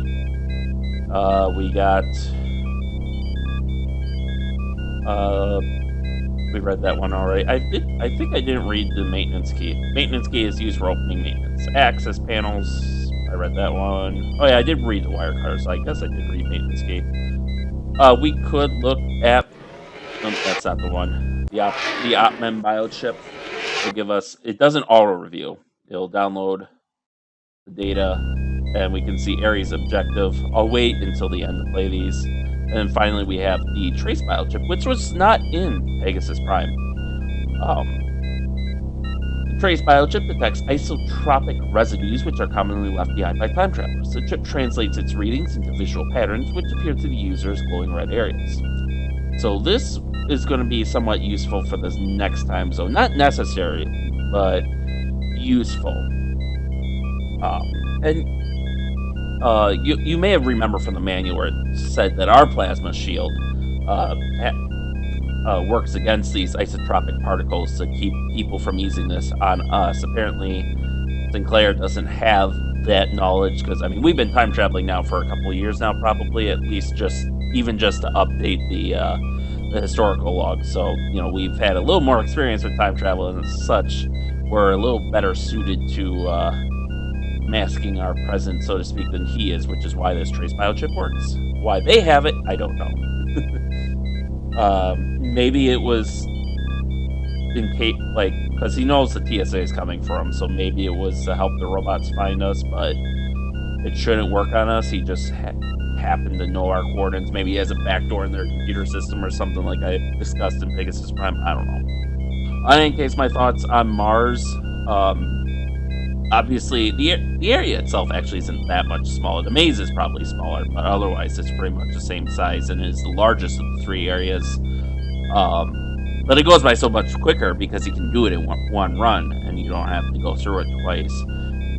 When I was a kid, I always thought that it looked like the cockpits were in like a ball of rock. And I was able to see because I'm recording this on OBS and using OBS to kind of look at it instead of straining my eyes on the actual 640 by 480 picture. And I can see there's definitely patterns in the metal that make it a little more obvious that it's metal. What I also found interesting is that the pod, you enter the pod and then it drops the pod into the shuttle, whereas in Pegasus Prime, you go directly into the cockpit, and I don't think it really dropped you down or anything. So, kind of an interesting thing, instead of slightly different ship design. Not that I think they spent that much time thinking about it, but also you'll notice the extremely amazing music they use for the Mars Canyon launch, which is why I use the Easter egg version in Pegasus Prime, because the music is just so much better. All these sequences are non-interactive, by the way, if you didn't realize that. But yeah, in Pegasus Prime, it's replaced. I didn't play the music when I had to redo it, but it's replaced by soft rock, and it just doesn't really fit the mood as well, in my opinion. In any event, we next go to 2310 World Science Center, Australia. Temporal distance 279,406,800 seconds. Spatial distance 12,031.727 kilometers. Energy 6,783.2 terajoules. Let's go. Yeah, I don't think there's any other. We'll pull up the trace file ship, but oh, it's got to do its thing. No flux residue detected. Doesn't really matter what we have out, because there's only one tool we need for this area, and we already got it from Mars, so we just got to pull the retinal file chip from this guy so we can complete NORAD.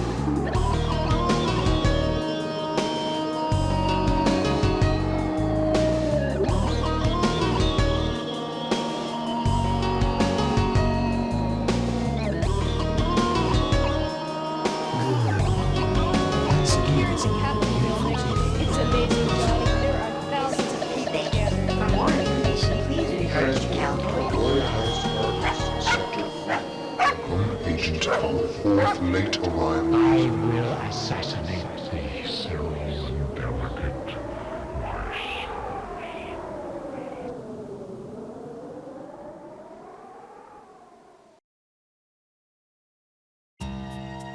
I've been expecting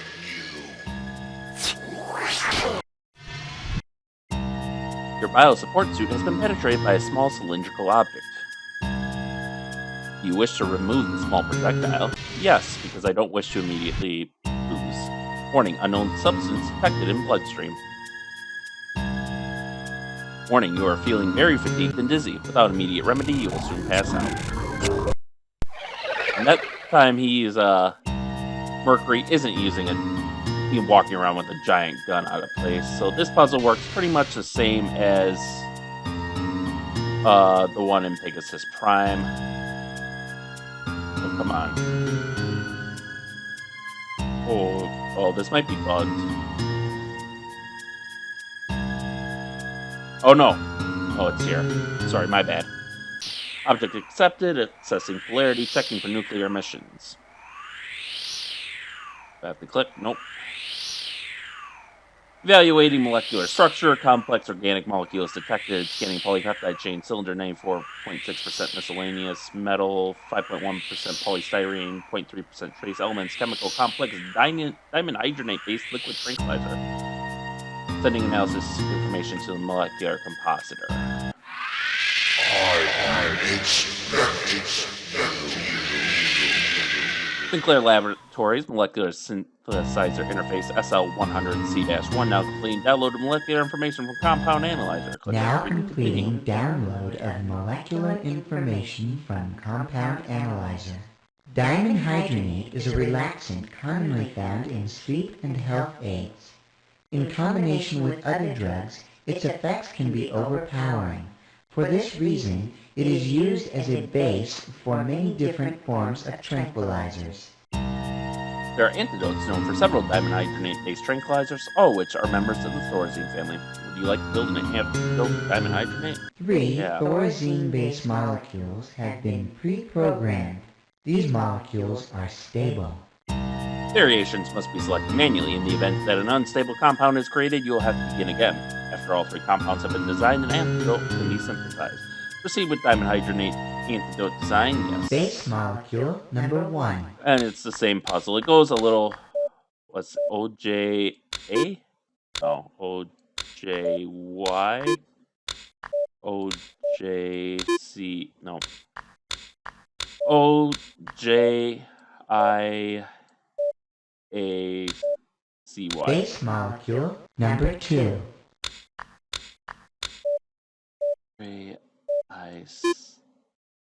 OJIACY.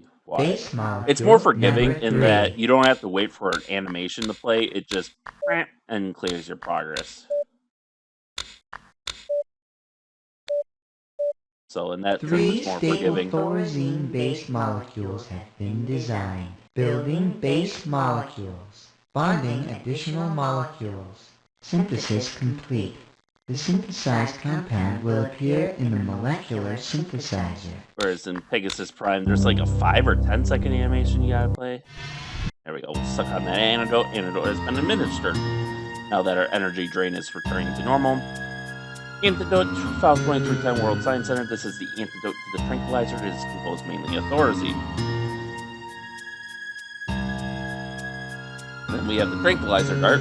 This injection dart still contains a small amount of blue liquid, the rest of which has been injected into your bloodstream.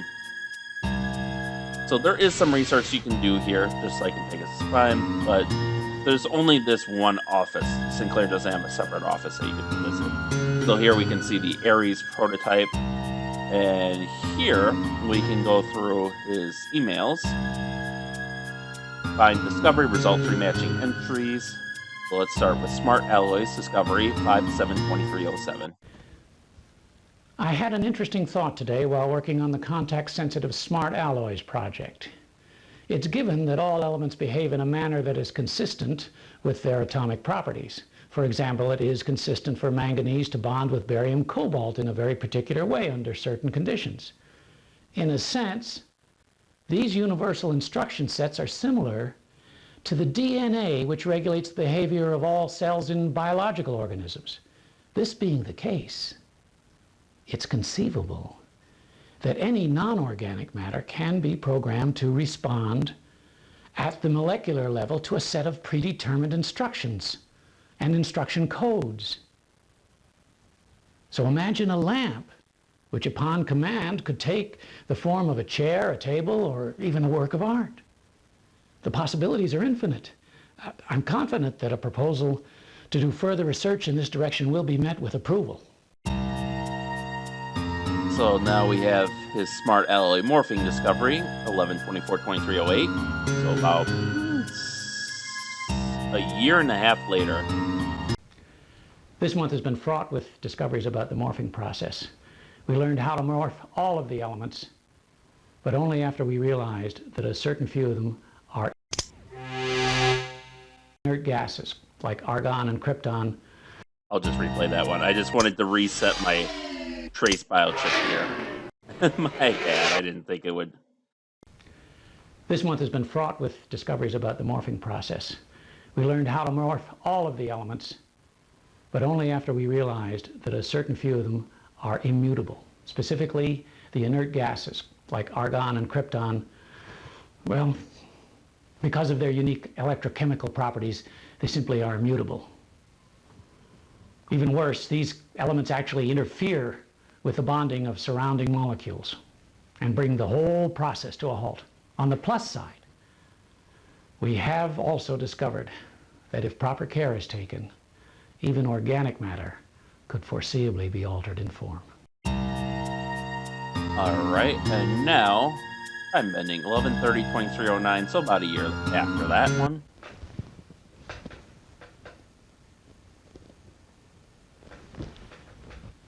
This journal is, beyond a doubt, the most important of my career, as today marks my first success in the application of time distortion theory by creating a localized neutrino acceleration matrix. I was able to bend time for just a fraction of a second. Anything entering into the distortion field slipped back in time for just a moment, creating a visual effect similar to light refraction in water in a swimming pool. It may not seem like much, but it's truly more than any physicist could hope to achieve in a lifetime. And while it may be eons before there's any practical application of this theory, everything great was achieved one small step at a time, and this is definitely the first step. And now we have the video for Algernon actually over here, which Journeyman Project Turbo clearly links as Sinclair's experiment and shows that he's behind the biotech implants. It is now 23 days after the implant of the biotech interface into the rat's cerebral cortex. This is good. There's less infection than even Dr. Sinclair had anticipated.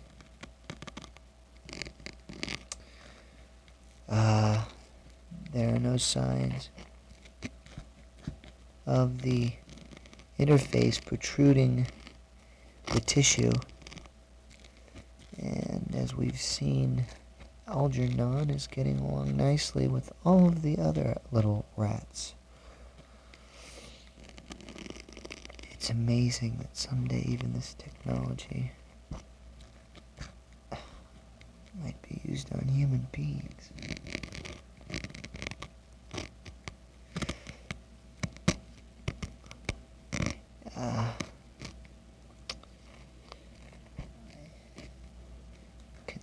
See no signs of any infection whatsoever.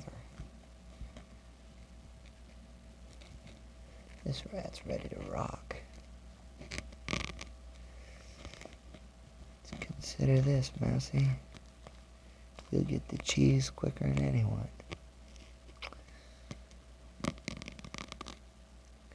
There are bits and pieces of overgrowth in tissue, I assume in response to the implant, but it seems to be loose and easily discarded.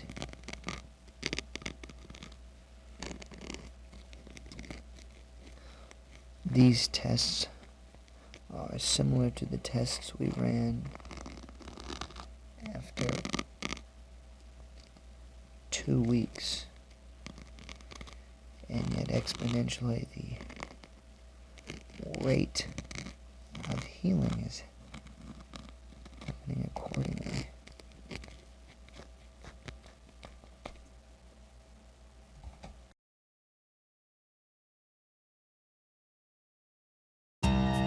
Alright, and there the video ends.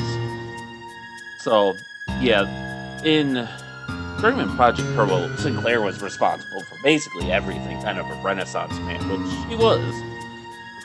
In Pegasus Prime, we saw that biotech work was top secret, because we had to use the Easter egg to access it.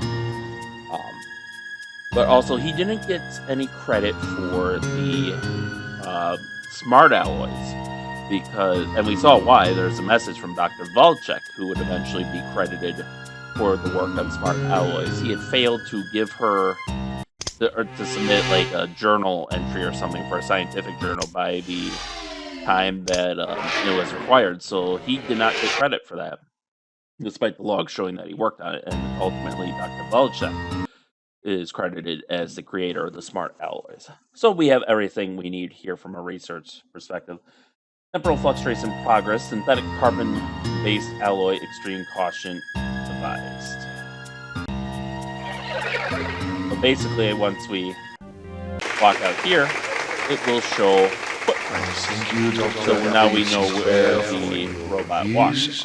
He will take Don't want to go to the auditorium. and return to Tira France, distinguished And here's our purple door. Thank you, gentlemen. So I'm going to save here real quick, just in case I screw up the biochips. So that's the main thing. So, World Science Center. And let's enter. As before, in Pegasus Prime, you can use the electrical cables on the right to kill them, or we now have this handy fire control access panel, and we gotta be quick on the draw here. You can see it's an argon anti-fire system, and we want to test it. There we go. Yeah, otherwise you're in danger. High voltage.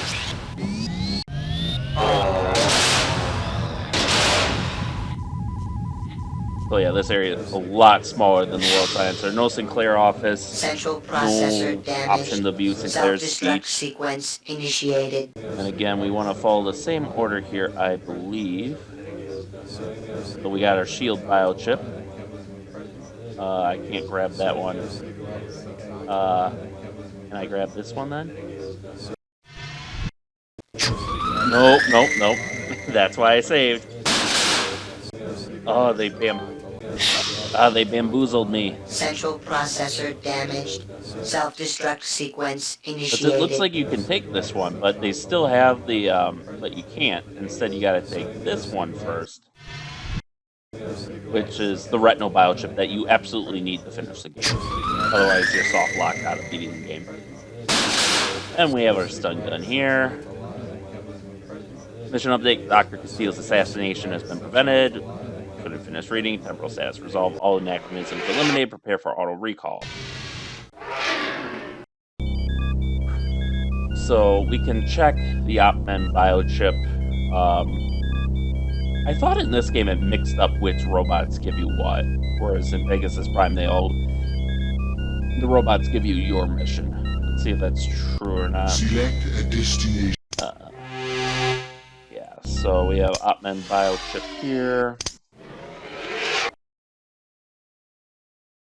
Download, and he gives.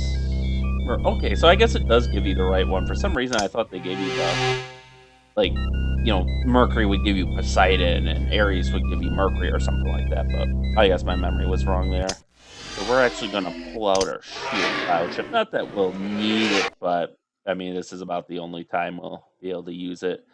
As far as new things, stun gun. Found World Science Center 2310. This stun gun stuns anyone within a 40-foot range by use of an ultrasonic neural waveform generator. Apparently, the actual gun he was going to assassinate Steele with evaporated with him, and we just have this stun gun, which is not the trank gun that that shot us. So, because that was a trank gun, whereas this is like ultrasonics. We have the shield biochip. When activated, this biochip creates a hypertonic shield around the user. The shield protects the user from dangerous environmental conditions or other such physiological hazards. And then the retinal biochip. This biochip is used solely for the purpose of deceiving retinal scan activated locks. By projecting an image of a retina with an acceptable vein structure, the biochip is able to open any door with a retinal scan activated lock. So we want our oxygen mask out for this next area, and now we can warp to NORAD 6 in the Southeast Pacific Rim. Okay, so it shows you, at least in here, where exactly it is. So it looks like it's off the coast of South America, maybe. Off the western coast, kind of by, like, Easter Island or whatever. Temporal distance, 6,529,248,371 seconds. Spatial distance, 4,847.05 kilometers. Energy, 15,783.2 terajoules.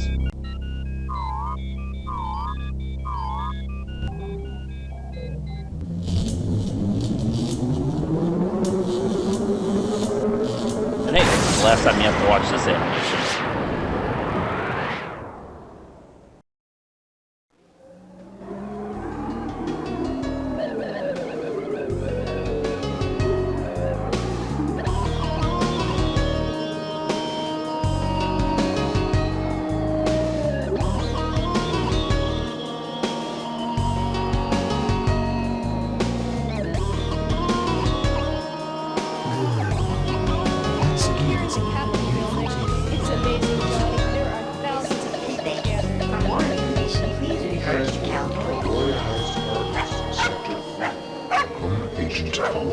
Late arrival. I will assassinate thee, Cerulean Delicate, my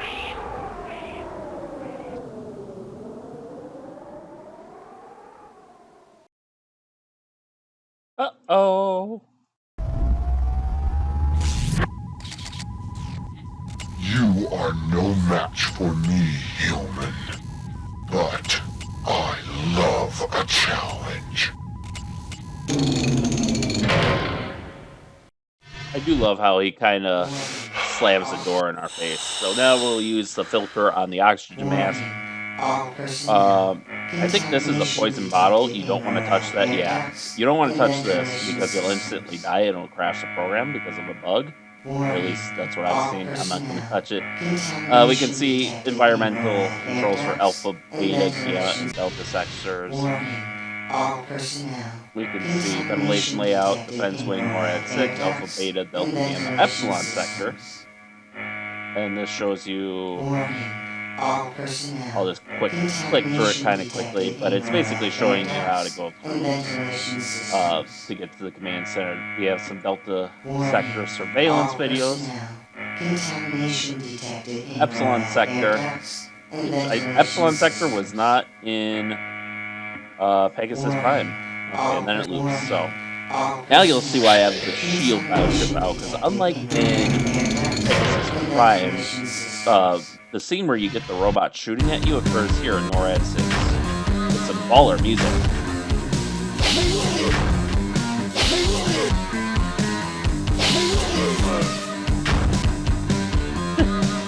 I'm not sure if our shield biochip worked properly. It's supposed to tell us how much energy is conserved. So we can see right now we're actually in beta sector.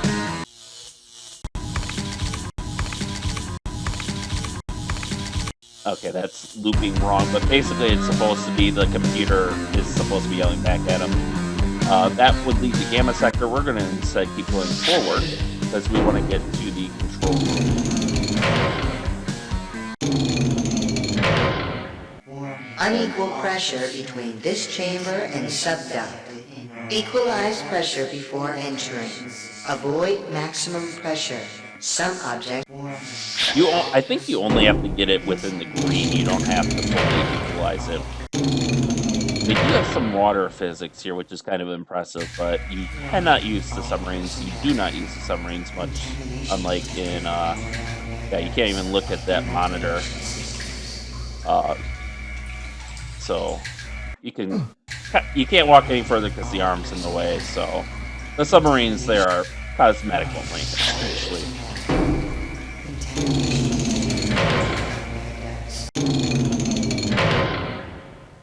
Otherwise, the design is pretty much the same. We don't get any video animation. We can go here and use the program loading arm, which is what we'll be using to defeat the sightings. He should come over here and, yeah.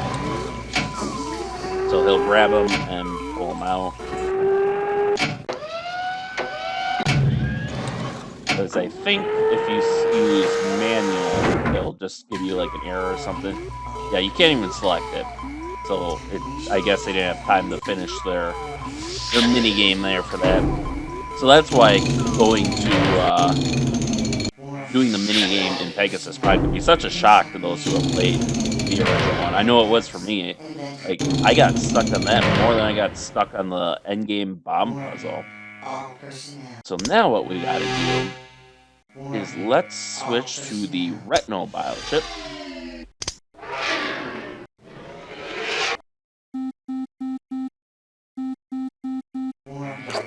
Let's get this light show started. For 10 seconds for Alpha Sector Retinal ID scan.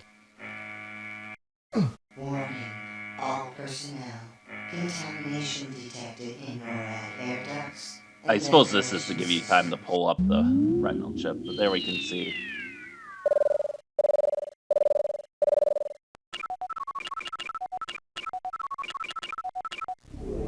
Retinal scanning brought to you by RetScan. Retinal scans are all we do, apparently, based on our name.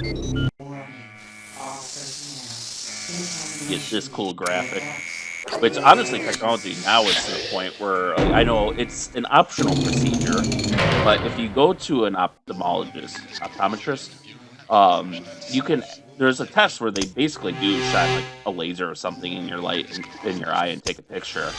And you can basically get that image that you just saw as a printout from your optometrist now, if you go through that procedure. We'll just call it NORAD 6.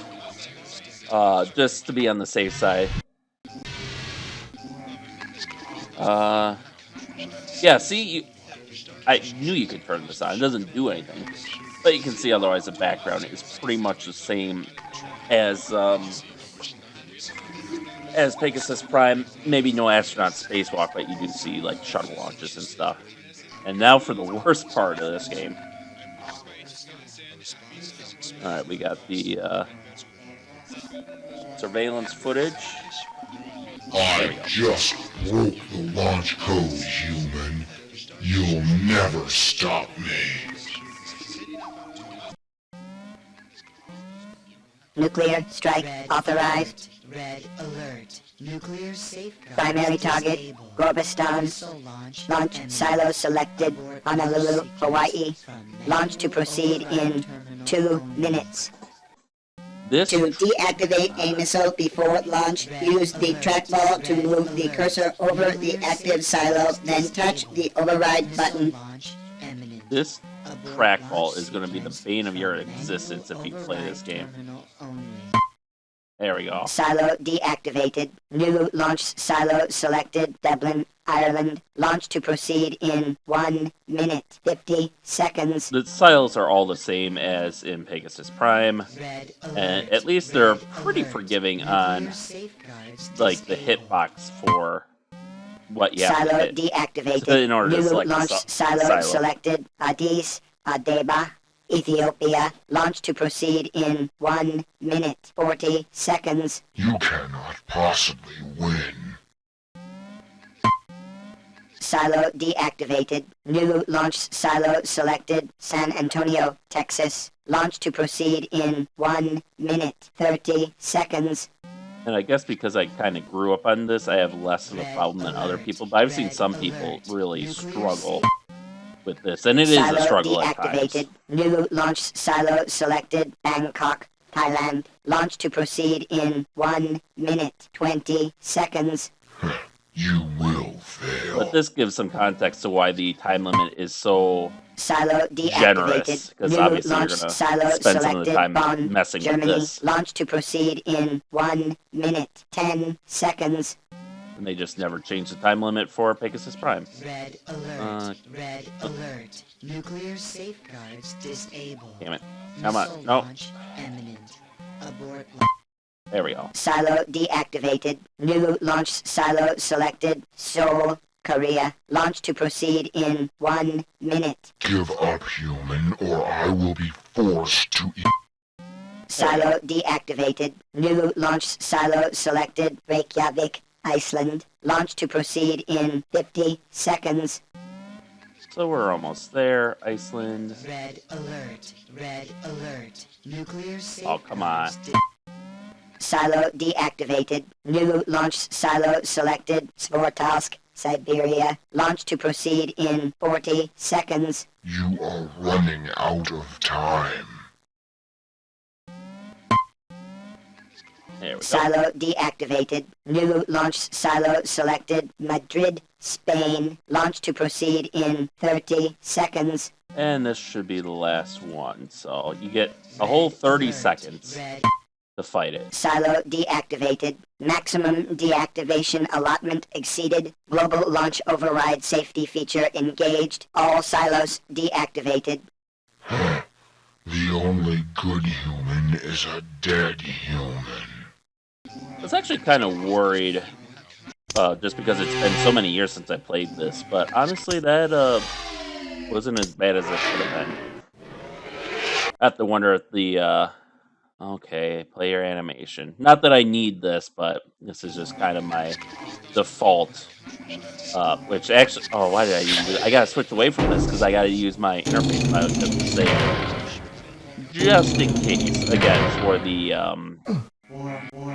because of the chip issue. But I mean, do I risk it? I'm confident, but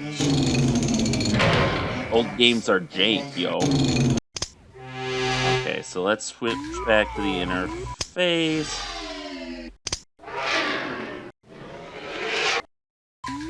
They must be storing these in the virtual machine or something, because this is on my C drive, and normally Windows, it's very cranky when you try to write on the C drive.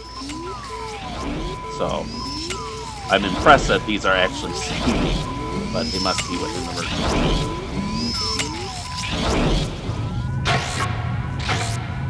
So yeah, just like before, the violent method is to overpressurize the moon pool and cause them to implode. What do you think this is, human? A game? The peaceful method is to use the wall alarm. in which he does still break through, unlike in Pegasus Prime. It's just he doesn't crunch you. Central processor damaged. Self-destruct sequence initiated. So from this, we should only be collecting his Opman biochip. Because we already have mapping, we already have shield, so it should just be Opman. And even though we pulled right middle, it showed the empty one as top left. This mission update, missile launch has been averted. Can't finish reading it. Auto recall enabled. So now we can go through all the Opmen stuff. It's all the same videos as Pegasus Prime, but we'll go through them anyways. But that's all the routes. You can see how much shorter this is, because I do, what, between 30 and 60-minute episodes for Pegasus Prime. It was about 9 episodes. We're just over 2 hours in. And again, I'm taking my time with this, seeing the sights. This could have been ended a lot faster.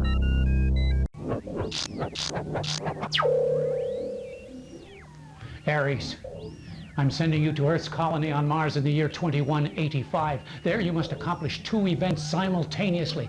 First, you will plant the delayed action explosive device I've given you in such a way that you will wipe out the entire colony by blowing up their atmospheric shield generator. But before the bomb detonates, you must hijack an armed escort shuttle and destroy the alien who was reported in that vicinity at that exact time. The result of this plan is two-edged. Earth will think that the aliens wiped out their colony. The aliens will think that Earth destroyed their ship. What better plan could I have to keep everyone reminded of who the real enemy is and where the real danger lies? And now we have Mercury.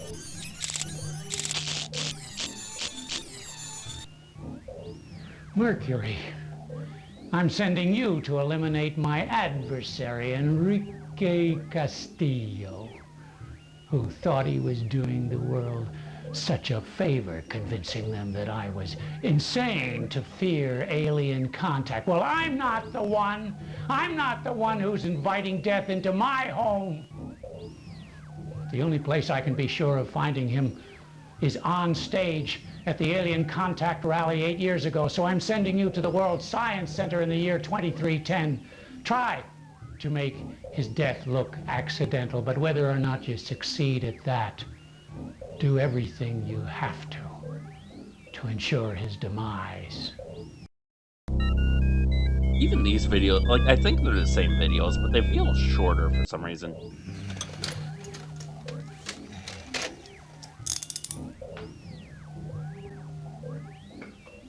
Poseidon, I am sending you to the deep sea installation NORAD 6 in the year 2112, where you will disrupt the world unity talks by launching a nuclear missile towards Gorbistan. You will detonate the warhead before it touches down. That should suffice to delay world unification. I can only pray that it will not also touch off a nuclear holocaust. I wish it had not come to this. But until now, it has been entirely out of my control. If the bureaucrats who scrapped the Pegasus project had instead used it in the way it was meant to be used, they would have realized that aggressors always choose the most unsuspecting victim. The Indians, the Africans, the Jews, the Swedes were all lulled into a sense of complacency before they were overpowered by their conquerors. Our alien friends tell us that they come in the name of peace, a tactic used by all the worst offenders throughout history.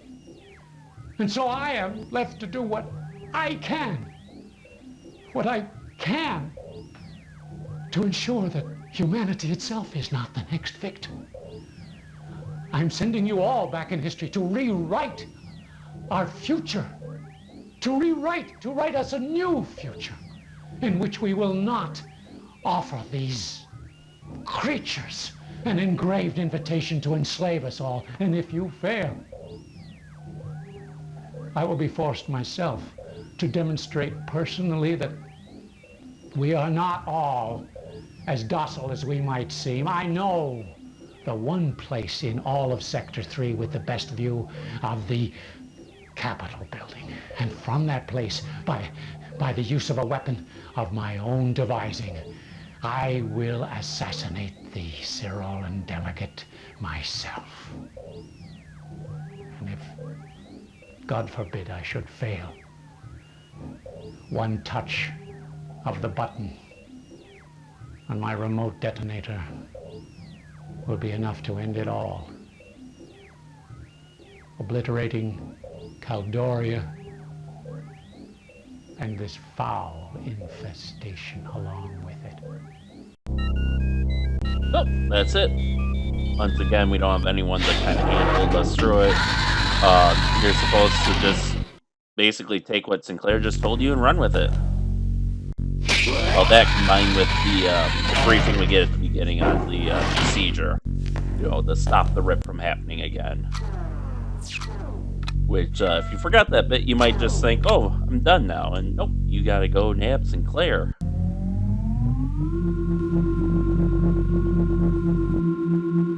Which, at least you're kind of lucky in that, like, even if you didn't pay attention and you just knew you had to go to Caldoria, it's such a small area that you have access to in Caldoria that, it shouldn't take too long to find the rooftop and figure that out. Which, I mean, I did it as a kid without, like, a guide or anything. Temporal Security Annex Global Transporter. Location classified. Searching for open transport route now. Route accessed. Upon entering, transport card will be required. Thank you for using Global Transport. So we gotta go through the Global Transporter again. And you'll notice that, unlike Pegasus Prime, there's no, like, inventory cleaner to clean up our inventory as we go along. You keep everything you use unless it's, like, Please a consumable. Your global transport card now. Remember, the source of the temporal rips has not yet been discovered. Choose a destination. I assume you get... I've never actually tried Preparing going destination to transporter. other locations at this point in the game. I assume you get a game over or it just won't let you, but... Recording passengers' organic substratum. Prepare for molecular disintegration. Yeah, it'd suck if some kid tried to stick his hand in there right before you're dematerialized with his hand in you. I feel like these should be enclosed a bit more, but... Because, shit, or even just a fly. A fly in the wrong place, and boom, you're missing a critical part of your heart or your brain. So, you see, it played the animation for giving us our global transport card back, but I don't think it gives it back to you. Yeah, it does not give it back to you this time. Okay, this is still broken, but this is supposed to give you some information. So now what we'll do is we'll prep. I don't think it's necessary here, but we'll still pull up the shield pilot ship anyways. Gotta wait for the animation to play, because nothing else can happen while that animation is playing. Full technology. And we have our access card bomb here. So let's call the elevator. And roof access.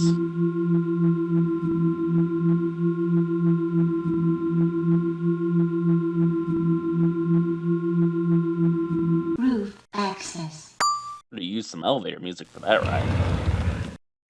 Much like in Pegasus Prime, We're sorry. The Caldoria Heights Rooftop Observatory is closed during the alien It's procession. a very short hallway, even shorter than Pegasus Prime. It's like 2 steps now, whereas it was like 3 before.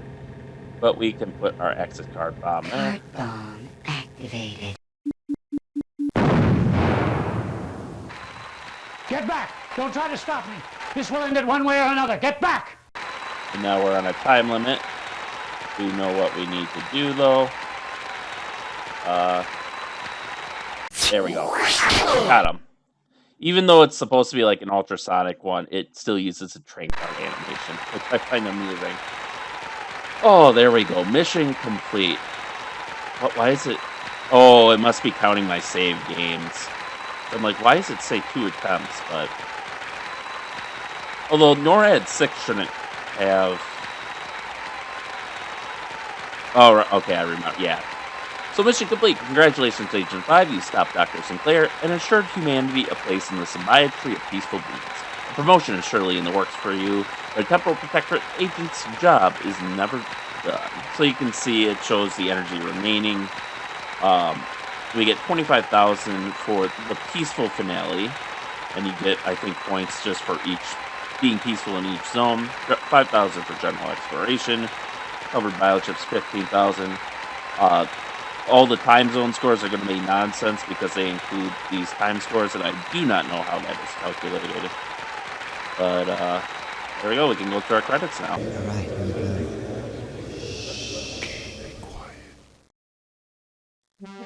Yeah, this is showing the original oxygen display that would have been in the earlier versions of the game that they cut out with the timer and everything. So now we get a nice little slideshow of basically quickly going through our journey. You can see they even got the little light there indicating low energy. Even though they seem to have plenty of energy, 822. Oh, actually no. Why is that in a date format? That's weird. I thought well, if it's using like the decimal comma thing that Europeans have switched around, then they have 822,800, which is more than enough. But yeah, so this is the version of the Journeyman Project 1 that I grew up on, and it's an interesting game.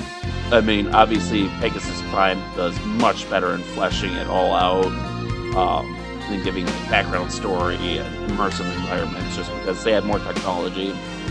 But this is what I grew up on. And to that effect, I think, like I said earlier, they were billing this as the world's first game using photorealistic imagery. Oh yeah, if I looked out the windows, you would have seen some stuff moving, but I didn't. I forgot. I'm sorry. I'm a bad Let's Player. But I guess that's just him without the door.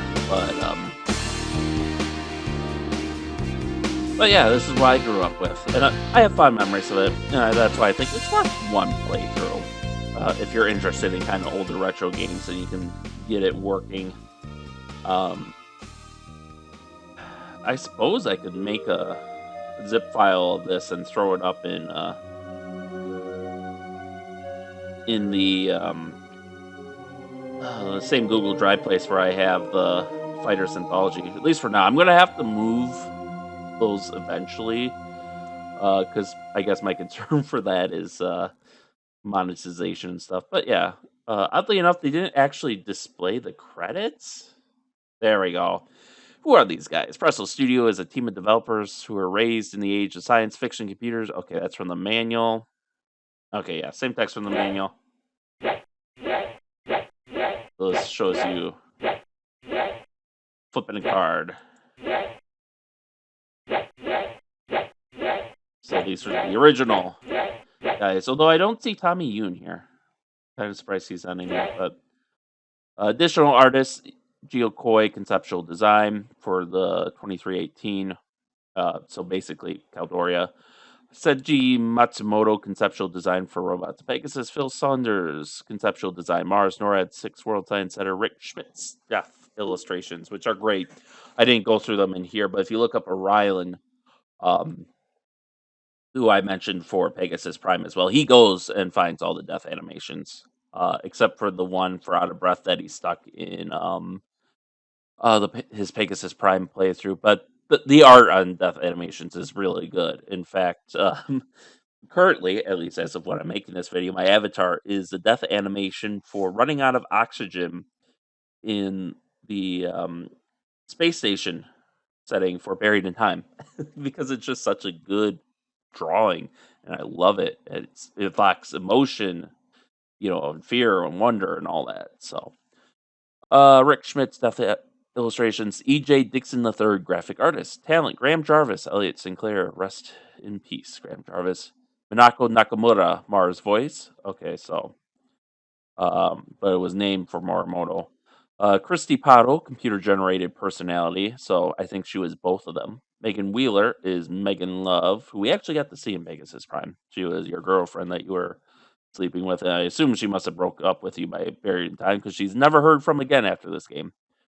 Production support, Shadi Almasizada, key grip, Philip Davies, photography, Jill Davis, print support, John Junot, publicity, John Lee, catering, Mike McNeil, publicity, Head Valen, photography, PC credits, lead programmer, David R. Black, project lead, Richard A. Cook, producers, Hugh V. Penton, James R. Haldy, technical assistants, Kevin L. Moore, Ron Stevenson, Boris O'Rourke, William N. Harrison, Stephen M. Booth, Carl Erickson. Special thanks to the team at Presto Studios, the team at Penton Overseas, and the team at Sanctuary Woods. And this goes back for PC credits. Wow. All right. So, I hope you all enjoyed this look into the past. I know I enjoyed reliving this memory one last time, and I don't know, maybe I'll play it again every now and then, but I think I've got all that I can get out of this game. But yeah, it was enjoyable, especially for its time. Not without its flaws, but such things are to be expected back then. Um, Especially with some of the bugs, because you couldn't get a patch back then. The internet was barely a thing back then. So, I don't know what I'm going to do next week. I don't know if I'm going to do a strategy game or move on to Buried in Time. I'm kind of tempted to. I'm still in the mood, but we'll see. So, with that being the case, thank you all for watching, and stay tuned for next time. And stay safe out there, and we'll see you then.